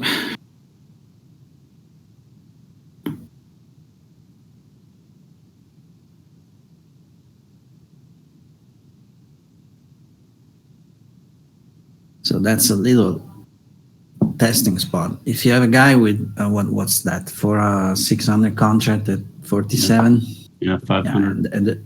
yeah, Yeah. and there is directional algo buying. Isn't that good chunk of stuff that should be taken out pretty quickly? Yeah. That way it will be most likely, but it's the logic we are watching it. Yep. They just took some of it, Yeah, took the rest. yeah. But that's the point. If the algo is buying and he and all the other thousand of people, that should be gone. So it's kind of, I might be misinterpreting, but I think I read a while back in one of your posts something about the algos throwing up stuff to potentially test the reaction of what they were doing. Yes. Yes. So in this case, throwing that up and it gets chewed through, then Yes, that might confirm that buyers are real. Yes. Yes. Yes. Okay. It's Now- more likely. It's most. If I have to guess, it's a guess or no. It's probably the same guys. They are now that put that contract there. So they are not the one that are getting filled short there. They took out before. So then Keep in if it, mind, keep in mind, you put the you see the big number, but the moment everyone see the big number, Right. people are the algo will pile in your side to your sides. and if it So didn't, the fact that if they didn't, that's an interesting data to look to have at your disposal for sure. Okay. But what I'm trying to say is there was some volume there, like Mhm. someone got filled there. I don't know if it was taking profit, whatever. I have no fucking clue. But that's not necessarily the guy that was actually with all that side. That's what I meant. Okay, so can you state that again? It's not necessarily which person. So let's say you are the big one that was sitting at 47, right? It's like you have, I don't know what it was, 600 contracts, something Yeah. like that. Yep. Yeah. Okay. Let's say you had 400 something. Mhm. You were 3/4 of the size or something similar, right? Other people will jump on that. Like they will add other selling order to your to that size because they are seeing that. Everyone is fucking seeing that. Mhm. I don't know how many that got filled right there, 300 something, maybe more. Yeah. I don't know. I'm talking just about the last little thing. I don't know how many got filled. You don't have to assume that the guy with 400 was filled there. He could pull out 1 fucking millisecond before. Yeah. Maybe it Yeah, was the and guy this- from 38 taking some profit. I don't know that. So Yeah. you really want to get filled. That I don't know. Yeah. Just don't assume shit. That's the point. Yeah. Yeah. In this case, you could see it getting filled in a sense Yeah. of it. Yeah. The volume was there, but Yeah. you will always get volume at that spot exactly because there will be other people there. But imagine yourself long at 38 again, right? Yep. You took some profit there, and Mhm. that's a good spot to see if there is enough, if the buyers are still hungry to get over it.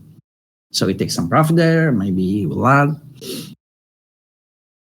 The point is, if the buyer is legit, meaning there is really all this buying force going on, that guy will get filled and we will move up. Yeah. So it kind of kind of confirms that there's real buying going on potentially. Yeah. And that stuff about algo testing, continuously price and the book and shit, that's happened every fucking millisecond. Yeah. That's the very visible one.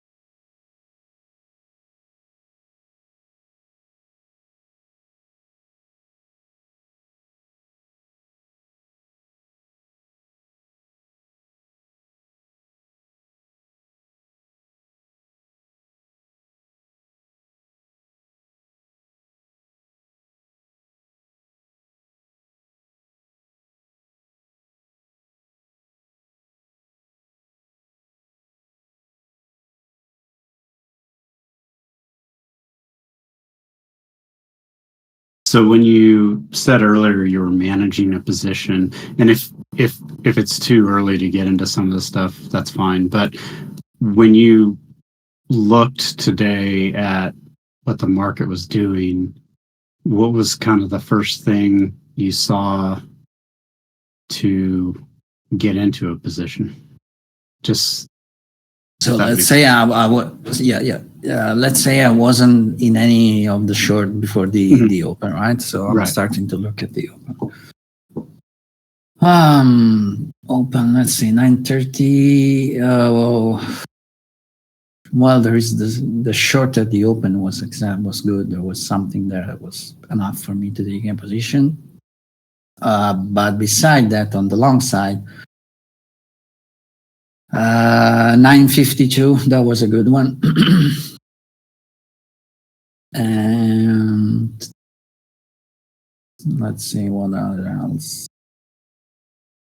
And the last one is pretty much the short the Darling took, little on the right side. That was a decent one. I took that. And the other only good things, I'm talking about just about the bigger one.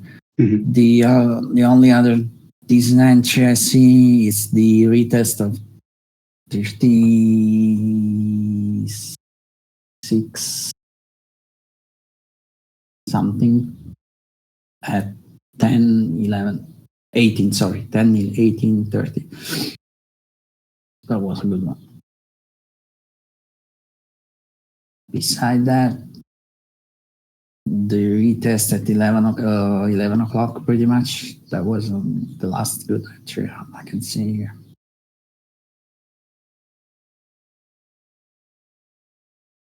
Just talking about the very big one, the very obvious one. Okay. That 45 short, there was kind of okay if you got in, but no.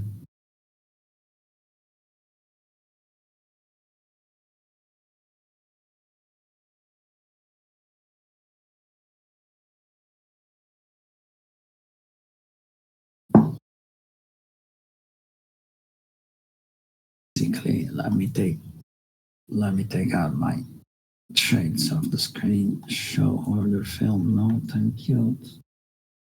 I gotta step away for about 2 minutes. I'll be right back. Yeah, don't worry. Um,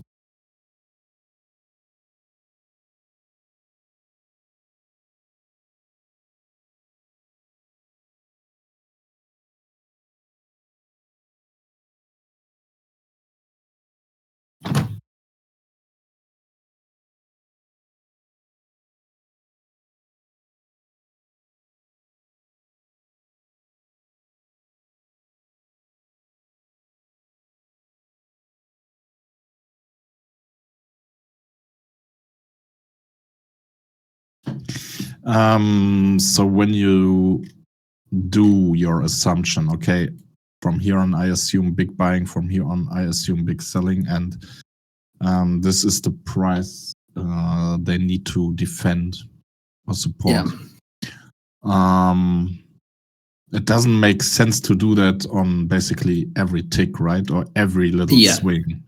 You have reasonable. No, it's you can do that. It's just about how fucking good you are at that and how risk you wanna take. Like I'm talking about the big one just for convenience, but yes, you can go even lower than what we're doing here. I would not advise you to do that. Yeah, what are reasonable things to do to take a Is there obvious reason volume? Yeah. Not sure I understand what you're saying. Like we're watching just price. The volume comes after. So you assume. Yes, exactly. So after like from 10, 12 on forward, we had the biggest, highest volume. Yeah. Since the open, right? So there was pretty much yes. There was obvious action started there. So this is a reasonable assumption to say, okay, from here on, I could imagine somebody getting long. Now I want to follow up my process. Yeah, if you look at my screenshot, those are the longs I was looking at. I'm really talking about the big one. Really the big one. And that should be the ones we are looking at because we are not here to compete on the micro scale, right?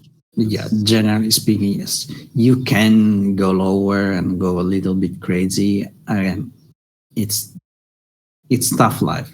I'm not saying it's not doable. The logic is exactly 1-1. It's exactly the same. It's not different at all. It's just freaking fast. You really need to be on your toe all the fucking time.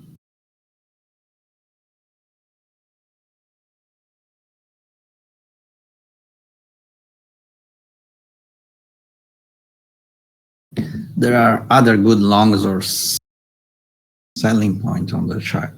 Just the very, very big one.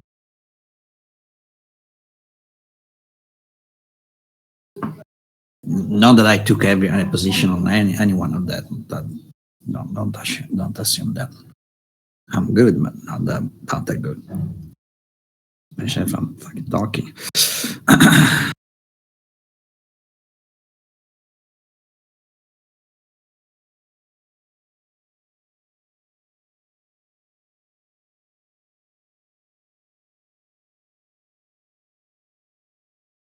So what would be a threshold on the ask difference bus that would be something that immediately gets your attention, like at least volume on one side and the reaction on the other? Yeah. Okay, but yeah. That's how the most simple way.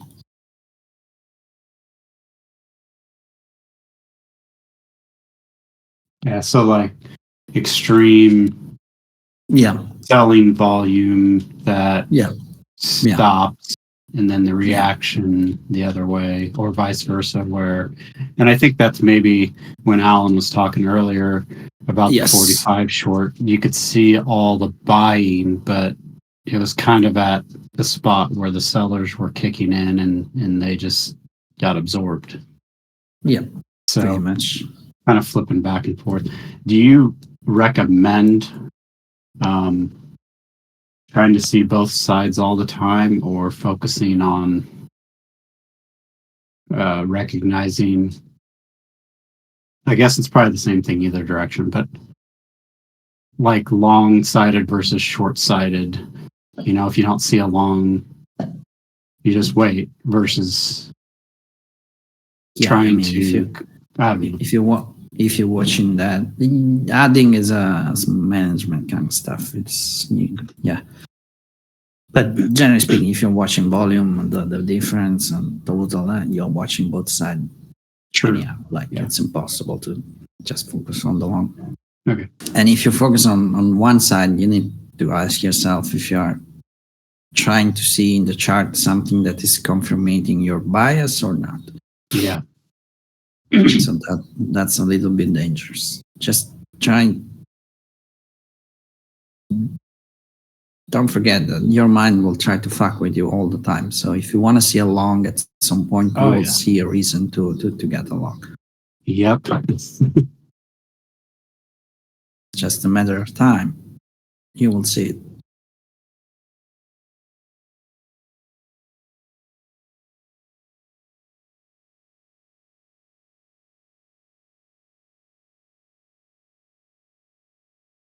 Yeah, on the other side.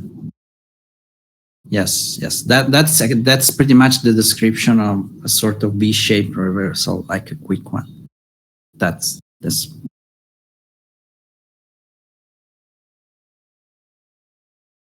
no, on the reaction. If you enter on the selling volume so let's say you got a shit on a selling volume, it moves but not that much, and then you got immediately after the buy volume, you want to enter on the buy volume and even wait a little more if you can. If you enter on the selling volume, it's a fucking, like, you don't know. Is that kind of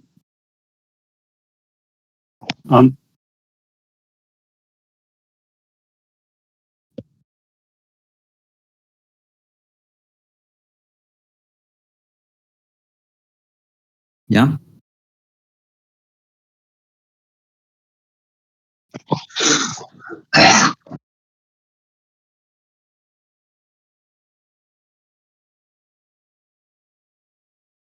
Yeah. If you are that faster, you can do both. Like you can enter on the first one and then take something off, and then eventually managing or taking everything off, and then take the reversal, the retest again. That's the beauty of watching the very short stuff. Like you don't have to be fucking married to a position.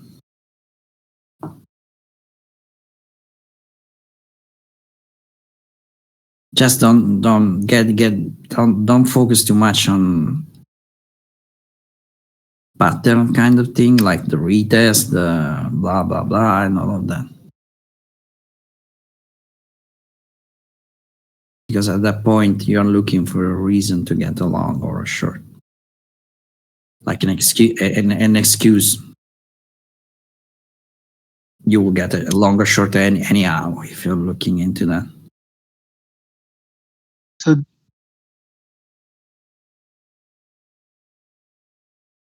Yes. Yeah. I took that one actually. So yes, it was exactly that. It was selling volume, and you're talking about 30, the last one on my screenshot. Okay. Yeah, I exactly took that one. The retest, okay, the little small, okay, I see that. Yeah, that's fine. Yeah. A little bit candlestick, cool. Second later. Yeah, no, that's fine. I mean, it really depends how fucking quick you are or fast you are. You don't assume that you can bang every single fucking entry and get the low or the high. It doesn't work that way. so when you see that, are you just hitting market on that? As I said before, that's what you should do. I'm a little bit stupid. I'm used to limit, so I'll keep using fucking limits. But yes, you should use market. But there is no reason for use limit. Again, you should use market. That's my fucking habit. It's something I always did. I don't know exactly even why at this point. I buy the put the limit on the bid if I want to go long. But that's my thing. What was my? No, I was saying you should just. Let me. You mean the 38? Okay, my entry was exactly. Let me try to chart to get show what it fell. My entry was, if you see a 10-second chart, time was 10:59:20, the end of it, like the end of that bar. I had multiple entry, but it doesn't change.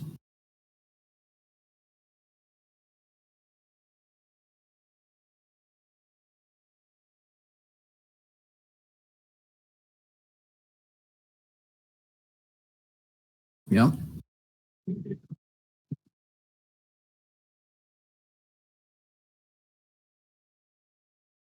Let me see, 10:59:10. From exactly the entry 10:59:20. Sorry, not 10. If you have a 10-second chart, I'll send this fucking chart later on. 10:59:20. That candle. I can No. take a screenshot. One thing I've noticed, again, from some previous posts you've had and looking at this, the ask bid volume bars, the trying to think of the right way to say it, but like at 10:59, if you look back, the previous selling spikes that had a reaction were, above average. So Yeah. do you ever kind of look at like, even looking back further, like at 9:51, you had spikes down there, and then again at 10:12, about the same amount of selling pressure again that had a reaction and so on. Yeah. Yeah, you can do that. Yeah. I will not be, just keep in mind, it could be completely different flow. Like, if same guy, different guy, most likely is same people, but you will never ever know. Yeah. That's why it's safe to assume every time it's something new, something different, something blah, blah, blah.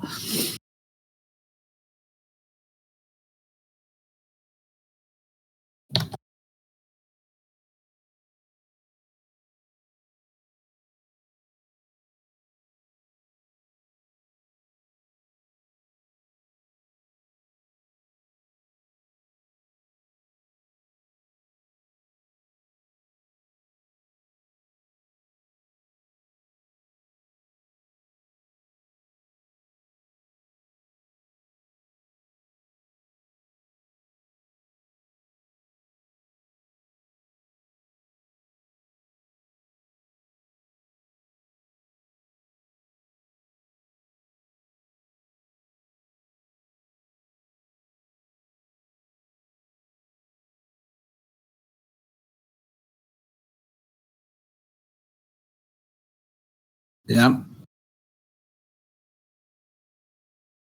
Yeah. Yeah, you need to.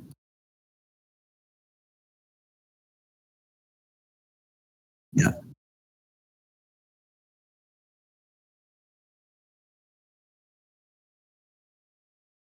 Yeah, you need to learn how to compartmentalize, meaning you will always have a fucking idea, even an idea, bias, and whatever, and you want to go long, you want to go short for some reason, a pattern, or you read your guru on Twitter saying this is the fucking short of the century, I don't know, something like that. Financial Times, whatever. There will be always a reason to get into long or short. But you need to compartmentalize that, like meaning taking that out of your entry process and your managing and all the stuff. Like if you were looking I was looking for short in a day like this because I had the short at the beginning. I was probably a little bit biased. My last trade are only long. I'm still looking for short in the bigger fucking picture, but I'm taking the long.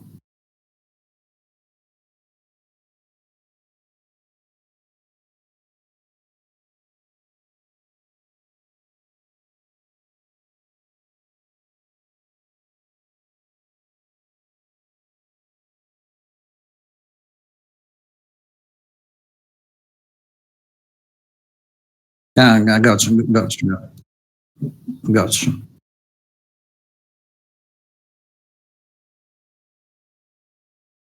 Got you. Got you. Yeah.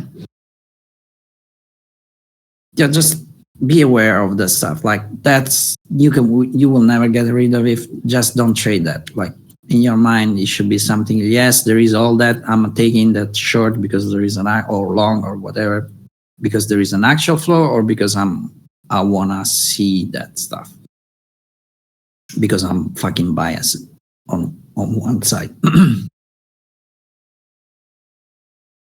That's probably stuff that will take longer. And again, you will never ever get rid of that completely. It's impossible.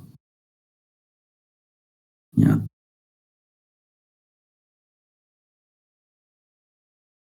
The same. So why you should give preference to one?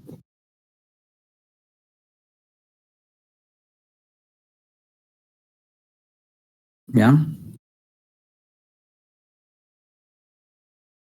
Usually, but not necessarily. Like again, you have a bar with 200,000 contract. If 100 were long and 100 were short, the delta is fucking zero.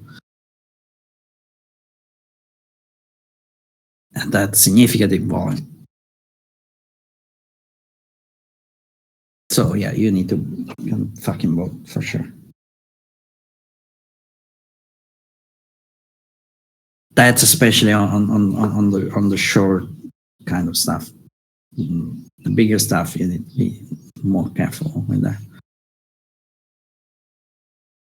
But we will talk about that when we talk about cumulative delta and all value, cumulative value of any kind, all the jets. But the short thing is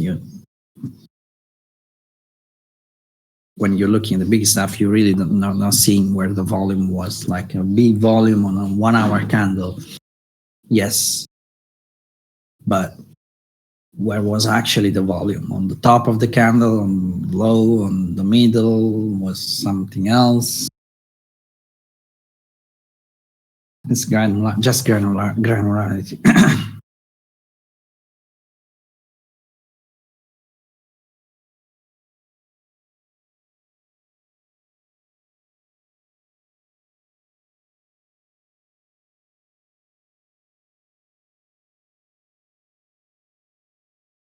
I should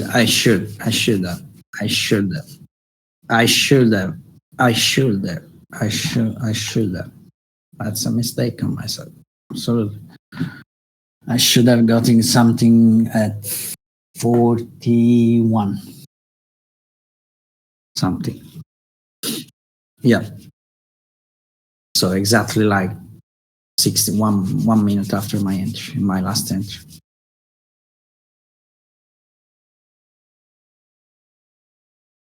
Not even looking at fucking anything, just because I averaged up a little bit too late. So I should have took something up. I was distracted, and when I realized it was already too late. So it was the kind of I take all off or fuck. I decided for the fuck because there was some reason to take the risk.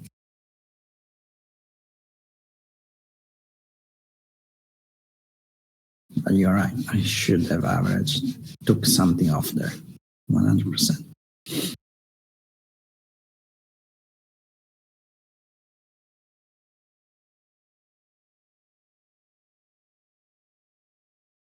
So as you can see, you will never ever be perfect into this fucking job. Never. And even my entry, like this is a decent one, but it's not always like peach like that. You try, someday you fucking get half one tick away from the low or the high, and that's great, but it's not always like that.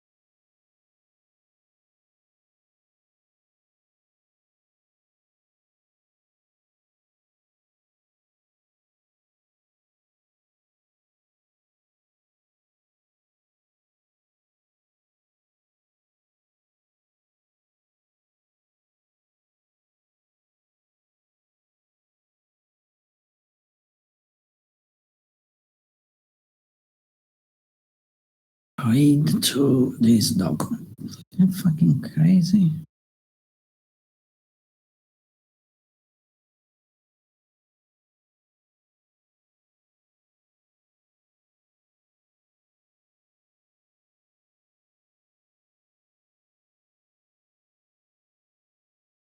Oh shit, it's already 10 minutes to 6. Oh, okay, oh fuck.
Selling.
Oh, this is interesting what just happened, right?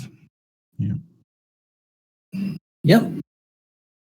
Yes, that's a little pickup, selling volume, little reaction on the other side, and that's a good spot. You're right.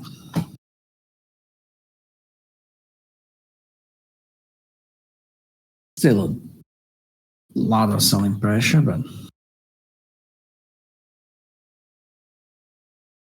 again, if this is a right pickup, like there is buying going on here, you want to see this going fast. Fast. This is one of the few occasions where time is really important.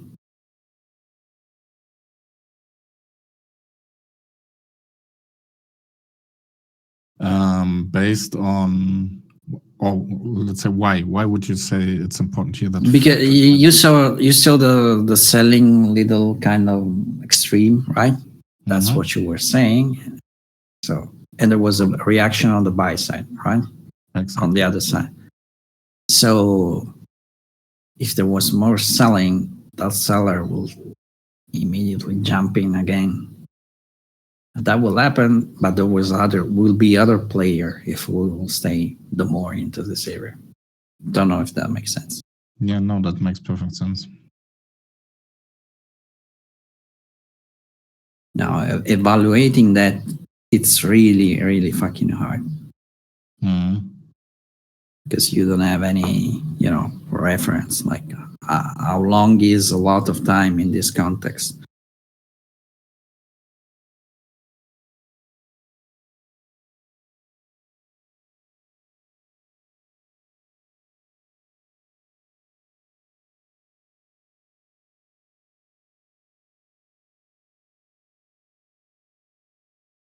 Yeah.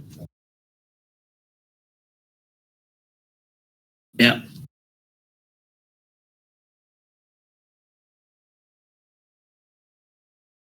Yeah. It's in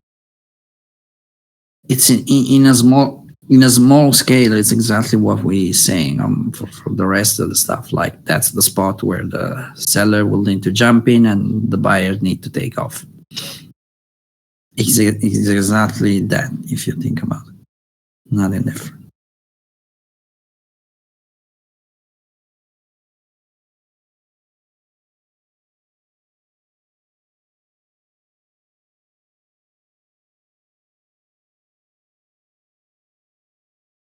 In the chart you posted where you showed your long entries, No. where would you get out if it didn't go your way?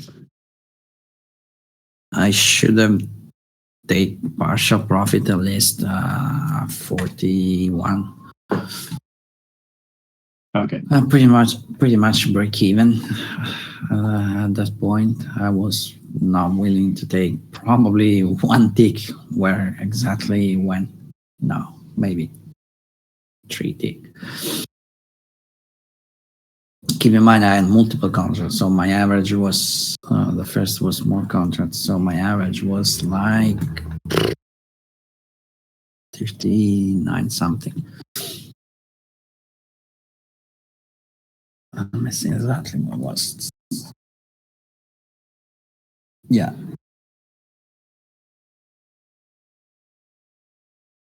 Yeah, 39 to 25. On days where things are playing your way, do you know any characteristic of the day type of market environment to control the same question they were working on? No, Aaron, it's always the same stuff. It's really always the same stuff. It's people trying and it's people failing. On a directional day, like where we're going just straight in one direction, it's one side that try and succeed, try and succeed, try and succeed, try and succeed. That's it. There is no really great. The out of the average day are extremely rare. Like extremely rare. When there is something really different. That's why I'm saying there is no real a lot of way to do all this and watch all this stuff. Like the last really strange day where the one I posted that I was talking about in the other community. And again, that was something that stood out so violently. But this is very rare occasion.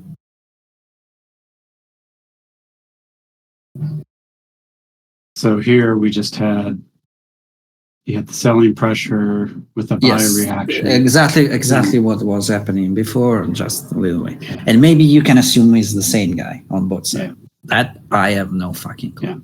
And then there was a little more trying, but less selling pressure, and then returned with more buying. But yeah, and then you see how hard it is because it was changing exactly what you were saying that. Right. Welcome in my nightmare.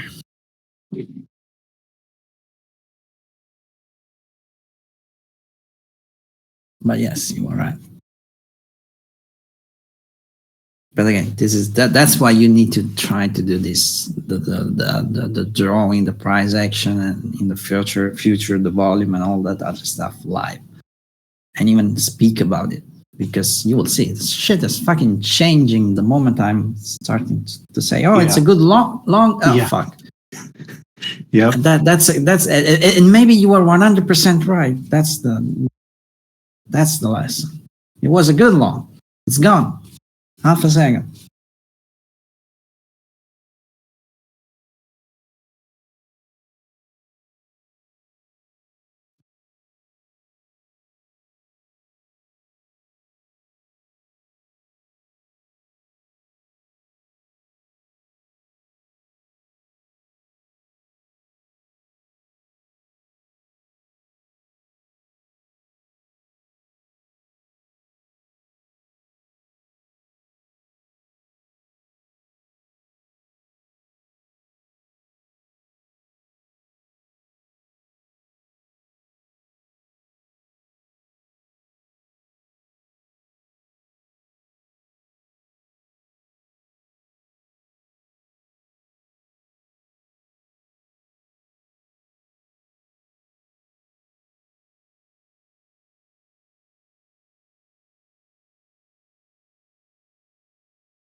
So in the same spirit as last question, there is no concept of slow day or fast day for you. I mean, yes, there is, but it's just the mechanics are always the same, are like really fucking 100 the same. No real difference. I wasn't joking when I said that the most boring day in a sense are the trending day. It's just one side working anytime, always on every pullback, that's it. But it's the same little thing going on every single day. But yeah, I guess you're right, in a sense. The excitement, it's only for the money and the money stuff eventually, and you should better get rid of that. But the logic, the mechanics, it's always the fucking same. No change at all. Unless, again, that's extremely rare. Something really, really weird or different than usual appears. But that's like once in a fucking blue moon kind of stuff.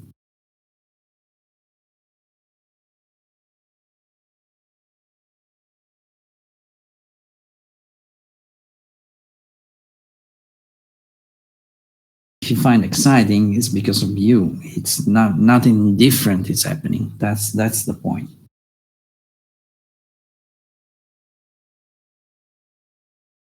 Yeah, it's the same. Even if it was not emotional, it's exactly the same. It's fast because the stuff on one side is working all the time because they have more powerful money to put at the shit, but it's nothing changed. Really no difference. That's, I guess, is the key point. Zero difference. If that makes sense.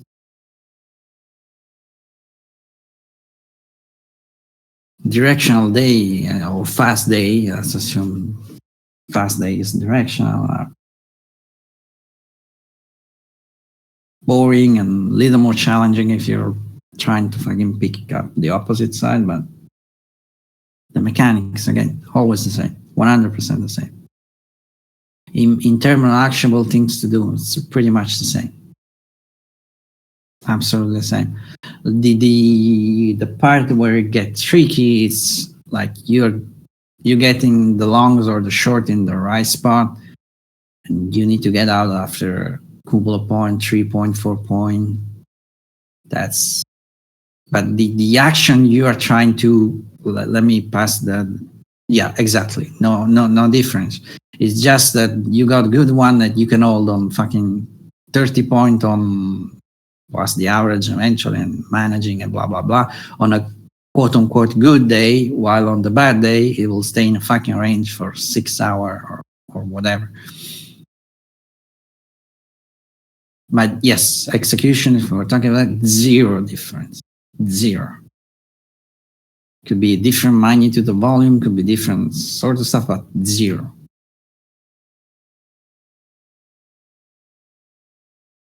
Zero different, no difference are zero, zero, zero, zero. Different magnitude, but same process, if that makes sense.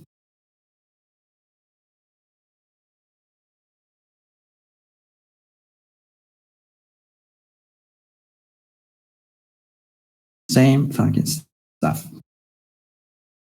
It's running, it's like running on the same circuit every single day. So, but one day you got on a kart, and the next day you got on a Formula One car.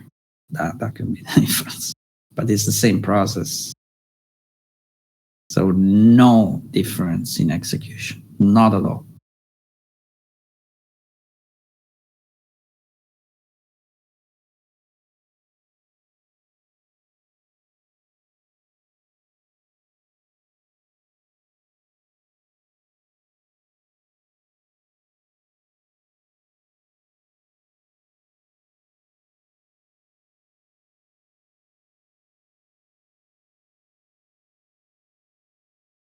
Could you Could you send a screenshot just to be sure we're talking the same? Otherwise, screenshots are always accuracy, so everyone can follow. Because I'm not sure I'm looking at exactly what you mean. On whatever chart you have, no, it doesn't matter now. Okay, let's see. Let's see.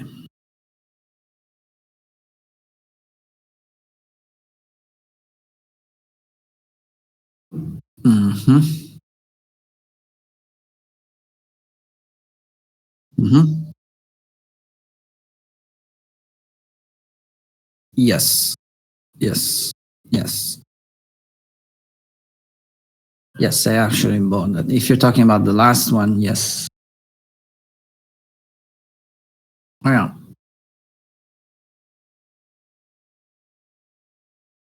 That's a 10-second, yeah. Okay.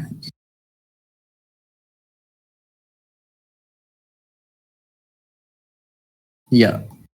Yeah. That. Yeah. I can see. No, I didn't bought there. I bought on the way, right?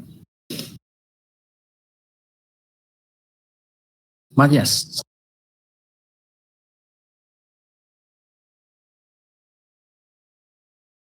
Yeah, and on the right, comparing to that pink bar, way right.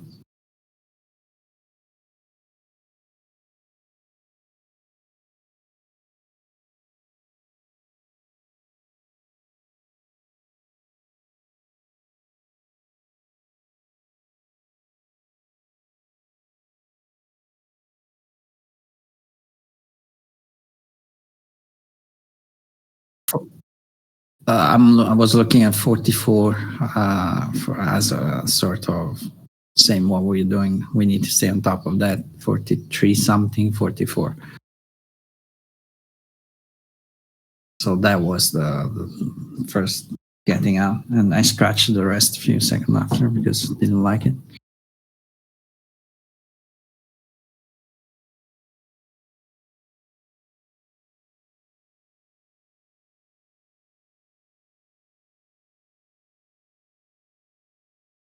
What you mean? I got the 44 short or no? Or for short? You mean no?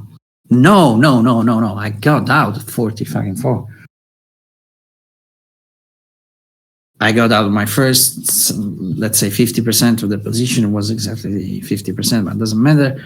At 40, 44, whatever it was, and I got the rest out of it a few seconds later because I didn't like it. The idea was to getting out 44 and then eventually reevaluate. I exactly did that just a couple of seconds after.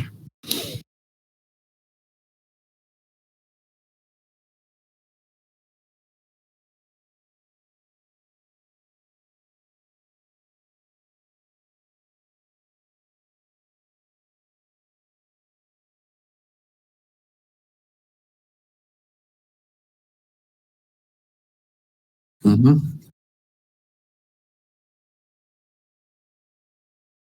How can you enter? Yeah, but how can you plan to enter below that? Like it's my entry was exactly at multiple entry, but doesn't matter. 11 was that? Jesus, why that fucking? It's black. 11:55:00. That candle on the 10-second chart. If you put the chart value cross the candle 11:55:00. I need to change the graphic setting on this chart. Chart setting. Why the thing is fucking black? I don't know.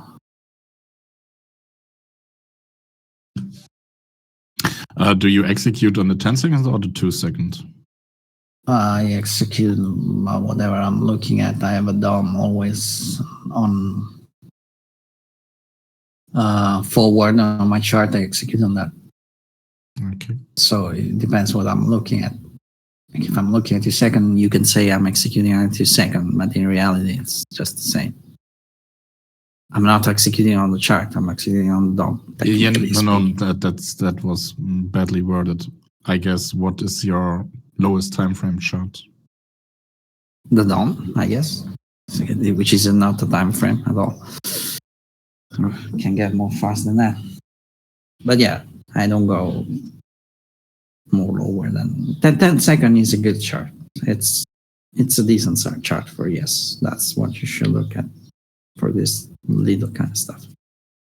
It doesn't make any sense to go lower for you on that. And there is no real need to. Because the good thing about the 10 second, if it will force you to watch continuously.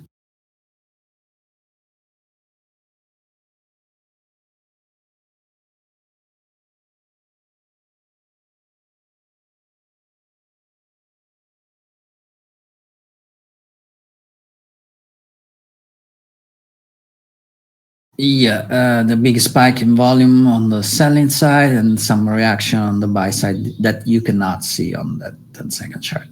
Plus, there's little switch in pressure that you cannot see that.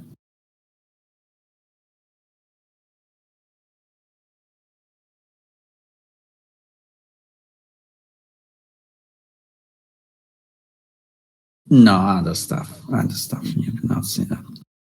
But I mean, it depends how you configure the DOM, but generally speaking, that's really fucking hard to see on the DOM. But again, this is way later stuff. You should be focused on price now. Don't try and I will try not to post my entry. I did just because there was some question about it, but don't focus on my entry, on my stuff, or my it's not, you will not get anything from it. Try to figure out your stuff, meaning what we're talking about. Price for now. My entry can be good, or other entry can be good, can be bad. Doesn't really matter at this point. Don't try to see stuff there. You will not be able to. Trust me. But I can guarantee you that the reason for my entry, including it's part of what you're trying to do. Good part. So focus on that 100%.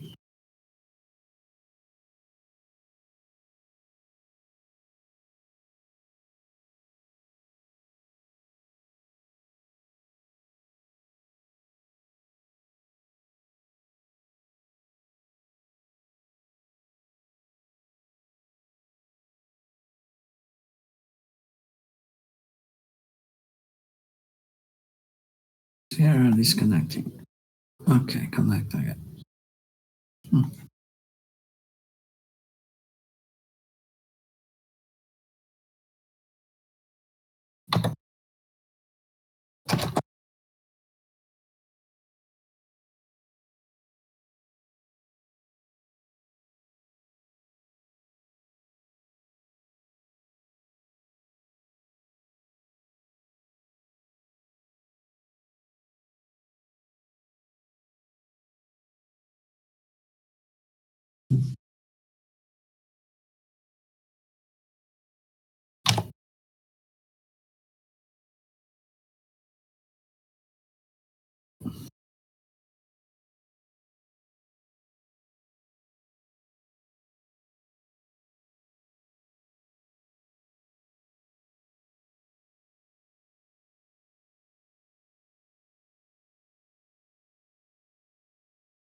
Buying pressure, buying pressure. Well, we need to stay on top.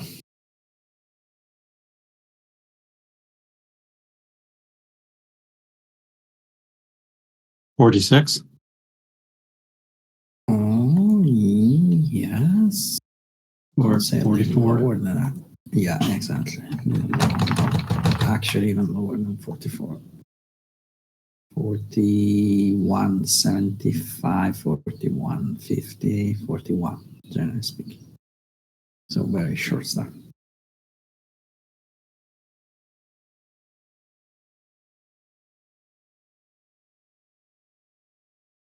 Then there is 44.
So basically, when you, for example, just before the buying pressure, if for some reason you bought at 41 or just something. Yeah, you're talking the last leg, right? The last Yeah, middle. Okay. Okay. So when we look for the level where the price has to stay above, the first level, in the short term, is always behind the price. I mean, the price has to leave that price behind. Like if it was an imaginary stop loss, if I could say it like that. That okay. No, if I understood your question, yes and no. Meaning yes, it has to stay above that level, but you're looking really at the entry point. Mm-hmm. Okay, okay. Like that's where they start to buying. So yes, you need to stay above that, but it's like the first. It's where you start. You don't want to see price there at all. You want to see to shoot from there Mm-hmm. Okay. for a long, and you want to see price on top of the first, let's call it resistance. Okay, okay, okay.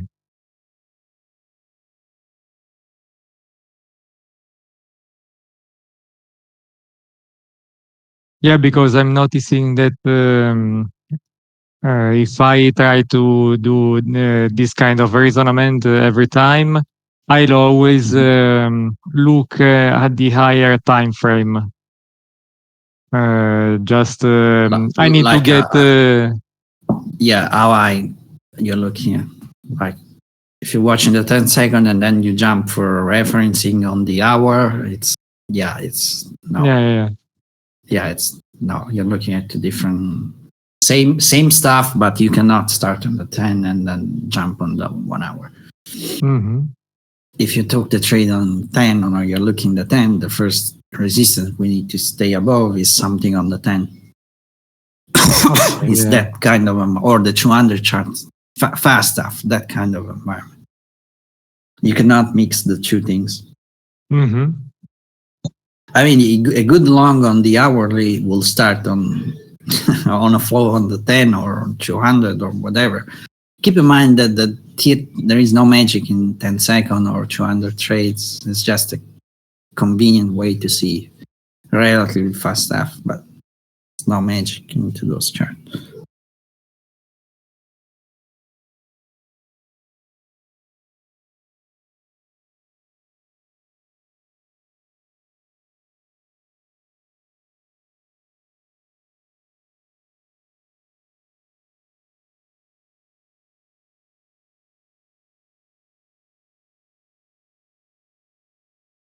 So this is not good for.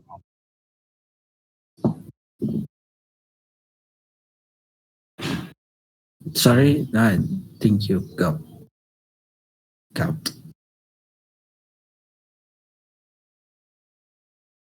So they tried here with relatively big buying volume to get new buyers to join. Yeah. You're talking 44 or something? 44, Yes. something like that? Exactly. Okay. Yeah.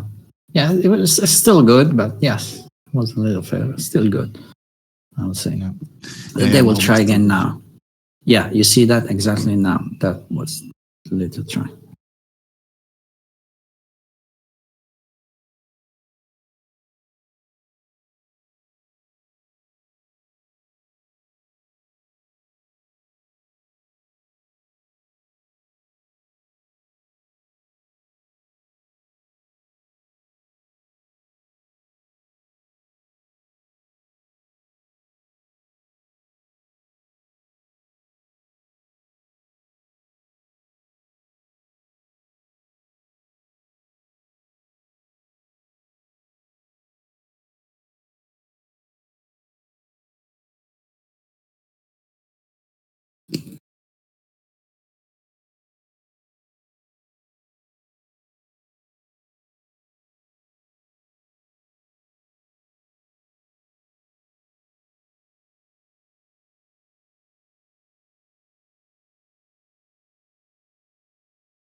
I saw they put a big order that a big order there that they just took.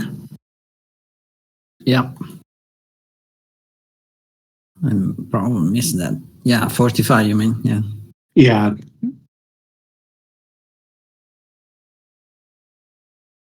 Same concept as before. If this is a directional, we need to stay on top of that. That order will be taken up. yeah, it was there and they actually took it. You could see the Yeah, let me at see. 240 at 52.45 they mark it. Oh yeah. I can see that. Yeah. Yep. Yeah. Yes, yeah.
So now, in case the price will shoot up, 45 will be the new support level, if we can call it in this way.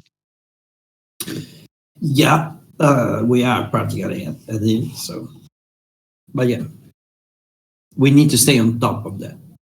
That's Yeah. a better way to say.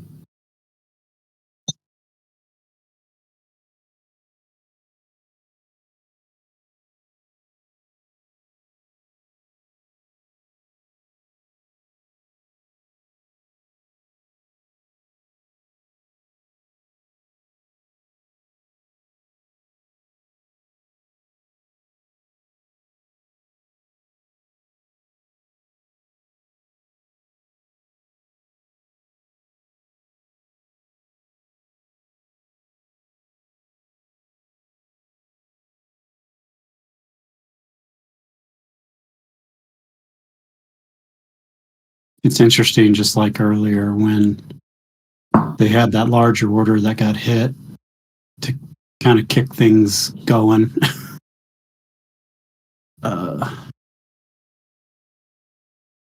Yeah, you're not wrong, but a little bit careful with that. Just Yeah. think about there is liquidity there. Yep. If there is a directional flow, it will be taken out. Yeah. Sure. Otherwise, what we're doing, like, if we cannot get rid of the little thing 3 ticks away from price, that was actually 1 tick. When what's directional we are going in? It's not a directional kind of market. Just, again, you'll see, it's just always only logic before anything else. Order flow, it's that is order matching each other, nothing else. All type of order.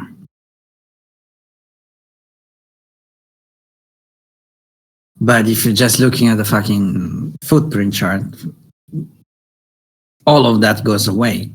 Like, that logic, you cannot see that.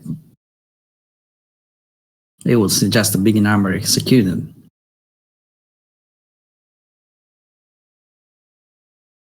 That's why I'm not exactly a huge fan of that.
Yeah, I have to head out, but thanks. You're welcome. I'll fuck Have a off nice day. in 5 minutes too.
That's why you want to see the buyer stepping in on quote unquote support.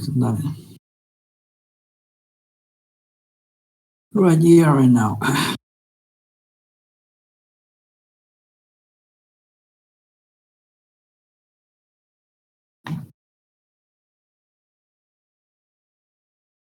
So basically the retest of the previous level that we were talking. Yeah, they will. They About. need to. Mhm. Yeah, they need to stay on top of this one for sure.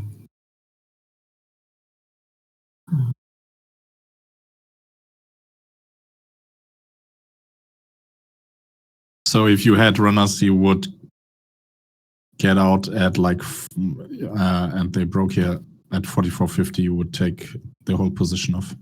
Yeah, pretty much. It depends on the flow, but generally speaking, yes. If I see yes convincing selling flow, I'm not up for the risk. I don't have any much contract to manage. I'll fuck off. Yes.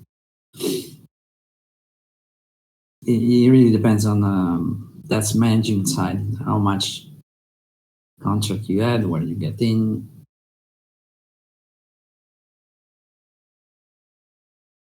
But in a very directional day, yes, I want to see that holding and pretty quickly. Sorry, Tim, you were saying?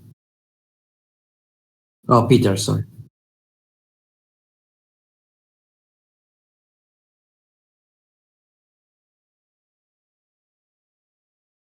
That's yeah. Okay. That's really that's money management. Like you have one contract, you have no choice. Like zero choice.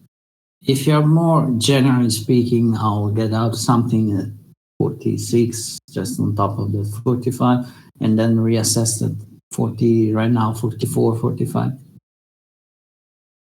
I will not add any contract there because it's really too little stuff, but yeah. If you long from, let's say 40, you can manage the shit as still above 43, 44, you save pretty much. Below that, they can pick up, they can go down, I don't know. So it's really about your appetite for risk more than anything else. And again, really about how much contract you have on the fucking board.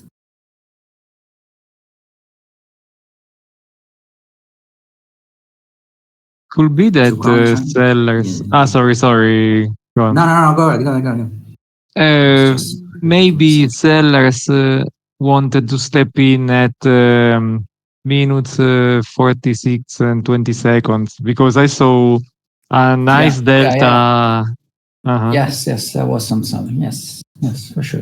because They were there trying- was a nice buyer's delta, but immediately an opposite reaction and almost the same delta, like Yeah. flipping.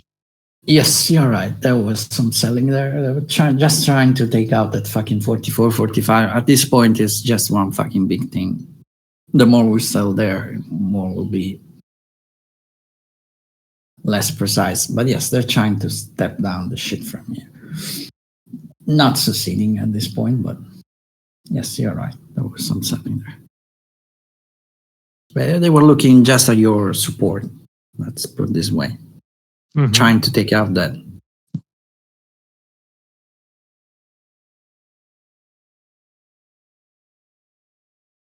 And with that said, I'll fuck off. Need to catch a fucking train. Catch you guys later. I don't know if I'll Alrighty. be around Later, Luca, thank you. You're welcome. Later. I'll send you some charts later on. Bye. Have a good day. Bye bye.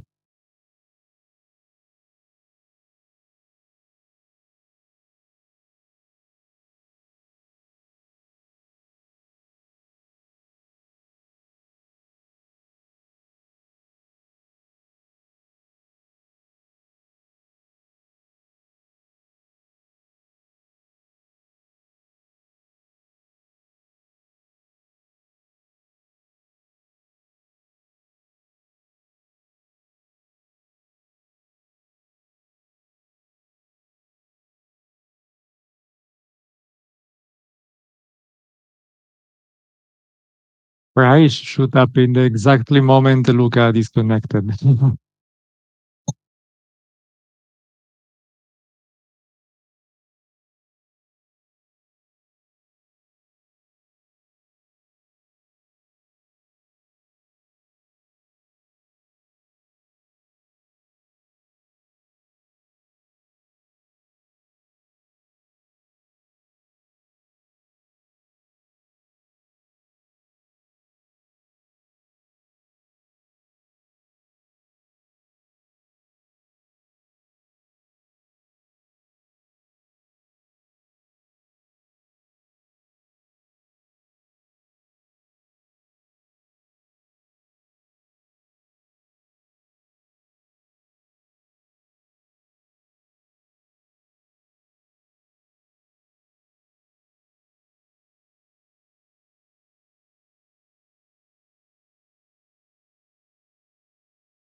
I should probably go and join Fat Cat so we lose our other house.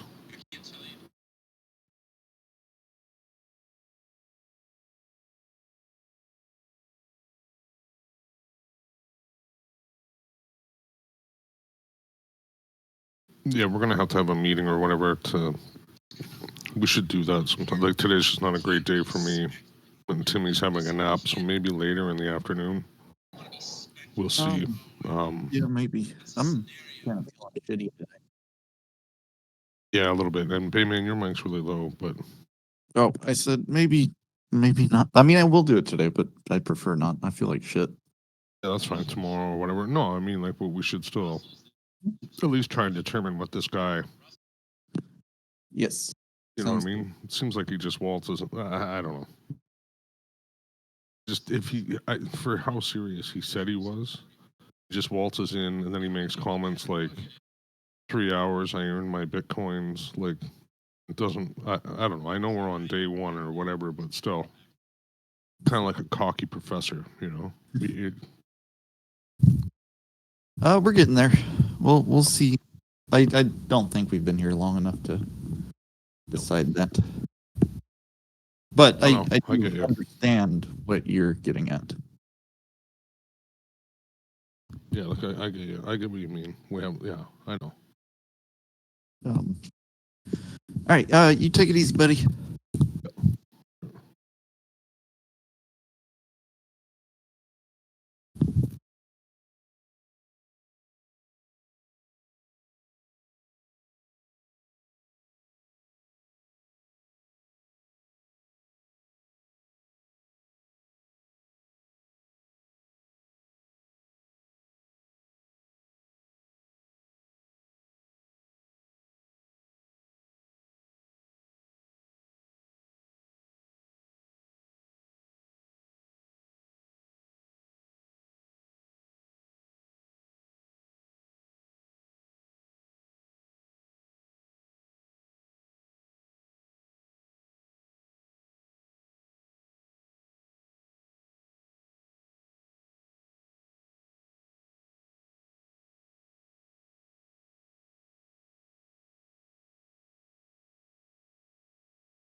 scenarios, so it's useful to understand when you would use a particular motherboard for a particular task. The CompTIA exam objectives focus on two different motherboard families. One is the ATX family, and the other is the ITX family. The standard ATX is the motherboard that you'd most likely find in a desktop computer, has a lot of real estate, plenty of expansion slots, lots of memory, and there's plenty of room inside of a desktop for this size of motherboard. The smaller systems, though, may require a much smaller motherboard, and you can see this mini ITX motherboard is very different in size than the larger standard ATX. You might use ATX on a desktop system, but a mini ITX motherboard might be perfect for the small form factor computer that you keep next to your television. These larger desktop motherboards are Advanced Technology Extended Motherboards, or ATX. It's a standard that's been around since 1995, and it's one that's become very popular for desktop computers. If you're buying a computer for a desktop today, you're probably buying an ATX motherboard.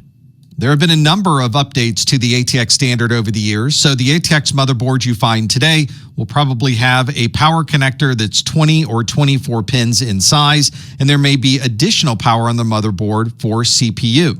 Here's a better view of this particular motherboard. This is an Asus Maximus 7 Hero ATX motherboard, and you can see the connection for the power. We have a number of different expansion slots. There are 4 slots available for memory, and you can see the additional power right next to the CPU for CPUs that require some additional voltage.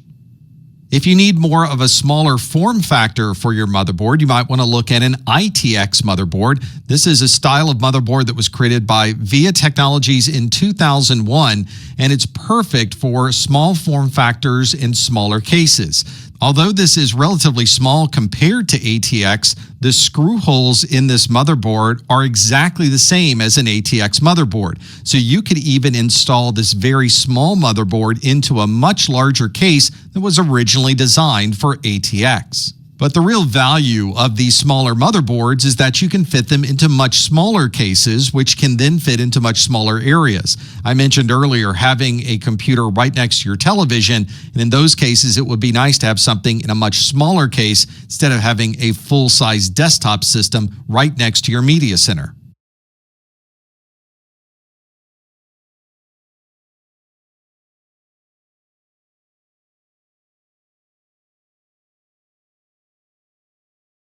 If you look at a motherboard, there are a lot of different components that are attached to these systems. There's CPU and memory and storage and expansion slots.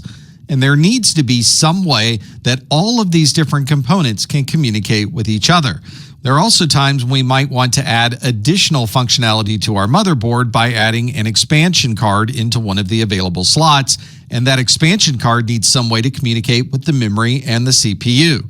Many of these components on the motherboard have some level of modularity, so there has to be some way that all of these can communicate with each other. To be able to communicate between the CPU and memory, for example, the computer has a series of communications paths called a bus. If you look at the bottom of your motherboard, you can see the bus is much clearer. You can see the traces are moving between the different components on your motherboard, and you can see very clearly where the communication paths happen to be. If you're working with an older computer, you may see some expansion slots on that computer that are PCI. This is Peripheral Component Interconnect, and it's a standard that's been around since 1994. PCI has different bus sizes that could be used. There's a 32-bit PCI bus and a 64-bit PCI bus, and these communicate using parallel communication. This is a type of connector that you might find on legacy devices. You're probably not going to find a lot of PCI interfaces on your newest computers.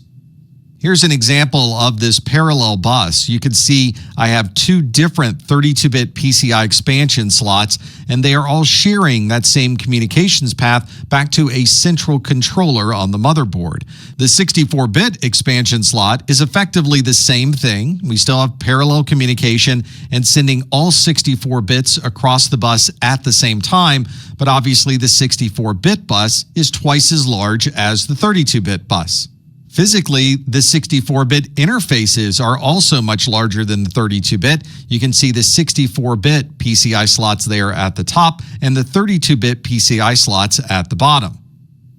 Our PCI expansion cards not only support different widths, but they also support different voltages. This particular 32-bit PCI card has a slot in the card itself that designates a 3.3 volt capability or a 5 volt capability. Here's the larger 64-bit PCI expansion card. Everything that's on the back of this card has extra contacts that designate the 64-bit width of this bus. And this card has keys that also designate that it supports 3.3 volts and 5 volts of power. Here's another look at these interfaces on the motherboard. You can see those keys are in very specific spots so that it will only allow the correct card to be installed onto the motherboard. Let's look at this 64-bit card that we had earlier. We know that this card was a 64-bit card because it had that 64-bit key and the additional contacts on the back of the card. We also know that this card supports 3.3 volts of power, and you can see there is a key in the adapter that does show the 3.3 volt is being used. To install the card, we would put it right on the top of that PCI interface, and then we would gently press down so that all of these contacts are going directly into the slot itself on the motherboard. If it's difficult to see those copper contacts, then we've installed this card properly. We can screw it down into our computer case using the connector at the top of the card. On newer computers, you probably won't find a PCI bus. Instead, you'll find the newer PCI Express bus. You'll sometimes see this written as PCIe with the lowercase e. This effectively replaces PCI, and it changes the way we communicate across this bus. Instead of a parallel connection, PCI Express uses a serial connection. And the communication path that it uses to communicate between these PCI Express devices is called a PCI Express lane. Just as you add more lanes to a highway to support more traffic, you can add more lanes to a PCI Express bus to support the transfer of more data. You'll see these lanes referred to as a 1, 2, 4, 8, 16, or 32 full duplex lane. These are written with an X at the beginning, so you'll sometimes see X1, X2, X4, and so on. Normally, we would pronounce this with the X being a by. So this is a by 1, by 2, by 8, or by 32, for example. This image really shows the simplicity of a serial connection between devices. This PCI Express 1x lane has one communications path going one direction and another going the other direction. Both of those together are the PCI Express 1x connection. If we need more bandwidth between these two devices, then we use an expansion slot that has more lanes. This is a PCI Express by 4 lanes, and you can see all 4 of those communication paths between the PCI Express device A and PCI Express device B. Here's a motherboard that supports both PCI and PCI Express on the same motherboard. You can see the spot for the CPU and the memory, and all of the expansion slots are in the upper left. Let's zoom in on those and really see what's here. We have 2 PCI slots on the left side, and then we have PCI Express slots on the right side. You can see some of these PCI Express slots have a larger number of lanes than perhaps the by 1 lanes that are much smaller on the motherboard. PCI Express adapter cards look very similar to the PCI, but the slots and the number of contacts on the card are very different than a PCI adapter. Many PCI Express cards also have this hook right here at the end that helps lock the card into the slot itself. To install a PCI Express adapter, you would usually put that hook or lock into the adapter slot first and then push down very gently to slide the rest of the card down into the adapter slot. You want to make sure that you have everything lined up properly with the card and that you're not pushing too hard. If the card is not installing, then you should pull it back out, have a look at the different settings on your card and on the slot, and then try installing the card again. If you have everything aligned, then this card should slide into the slot very easily, and you can lock it in place with the screw connection on the case.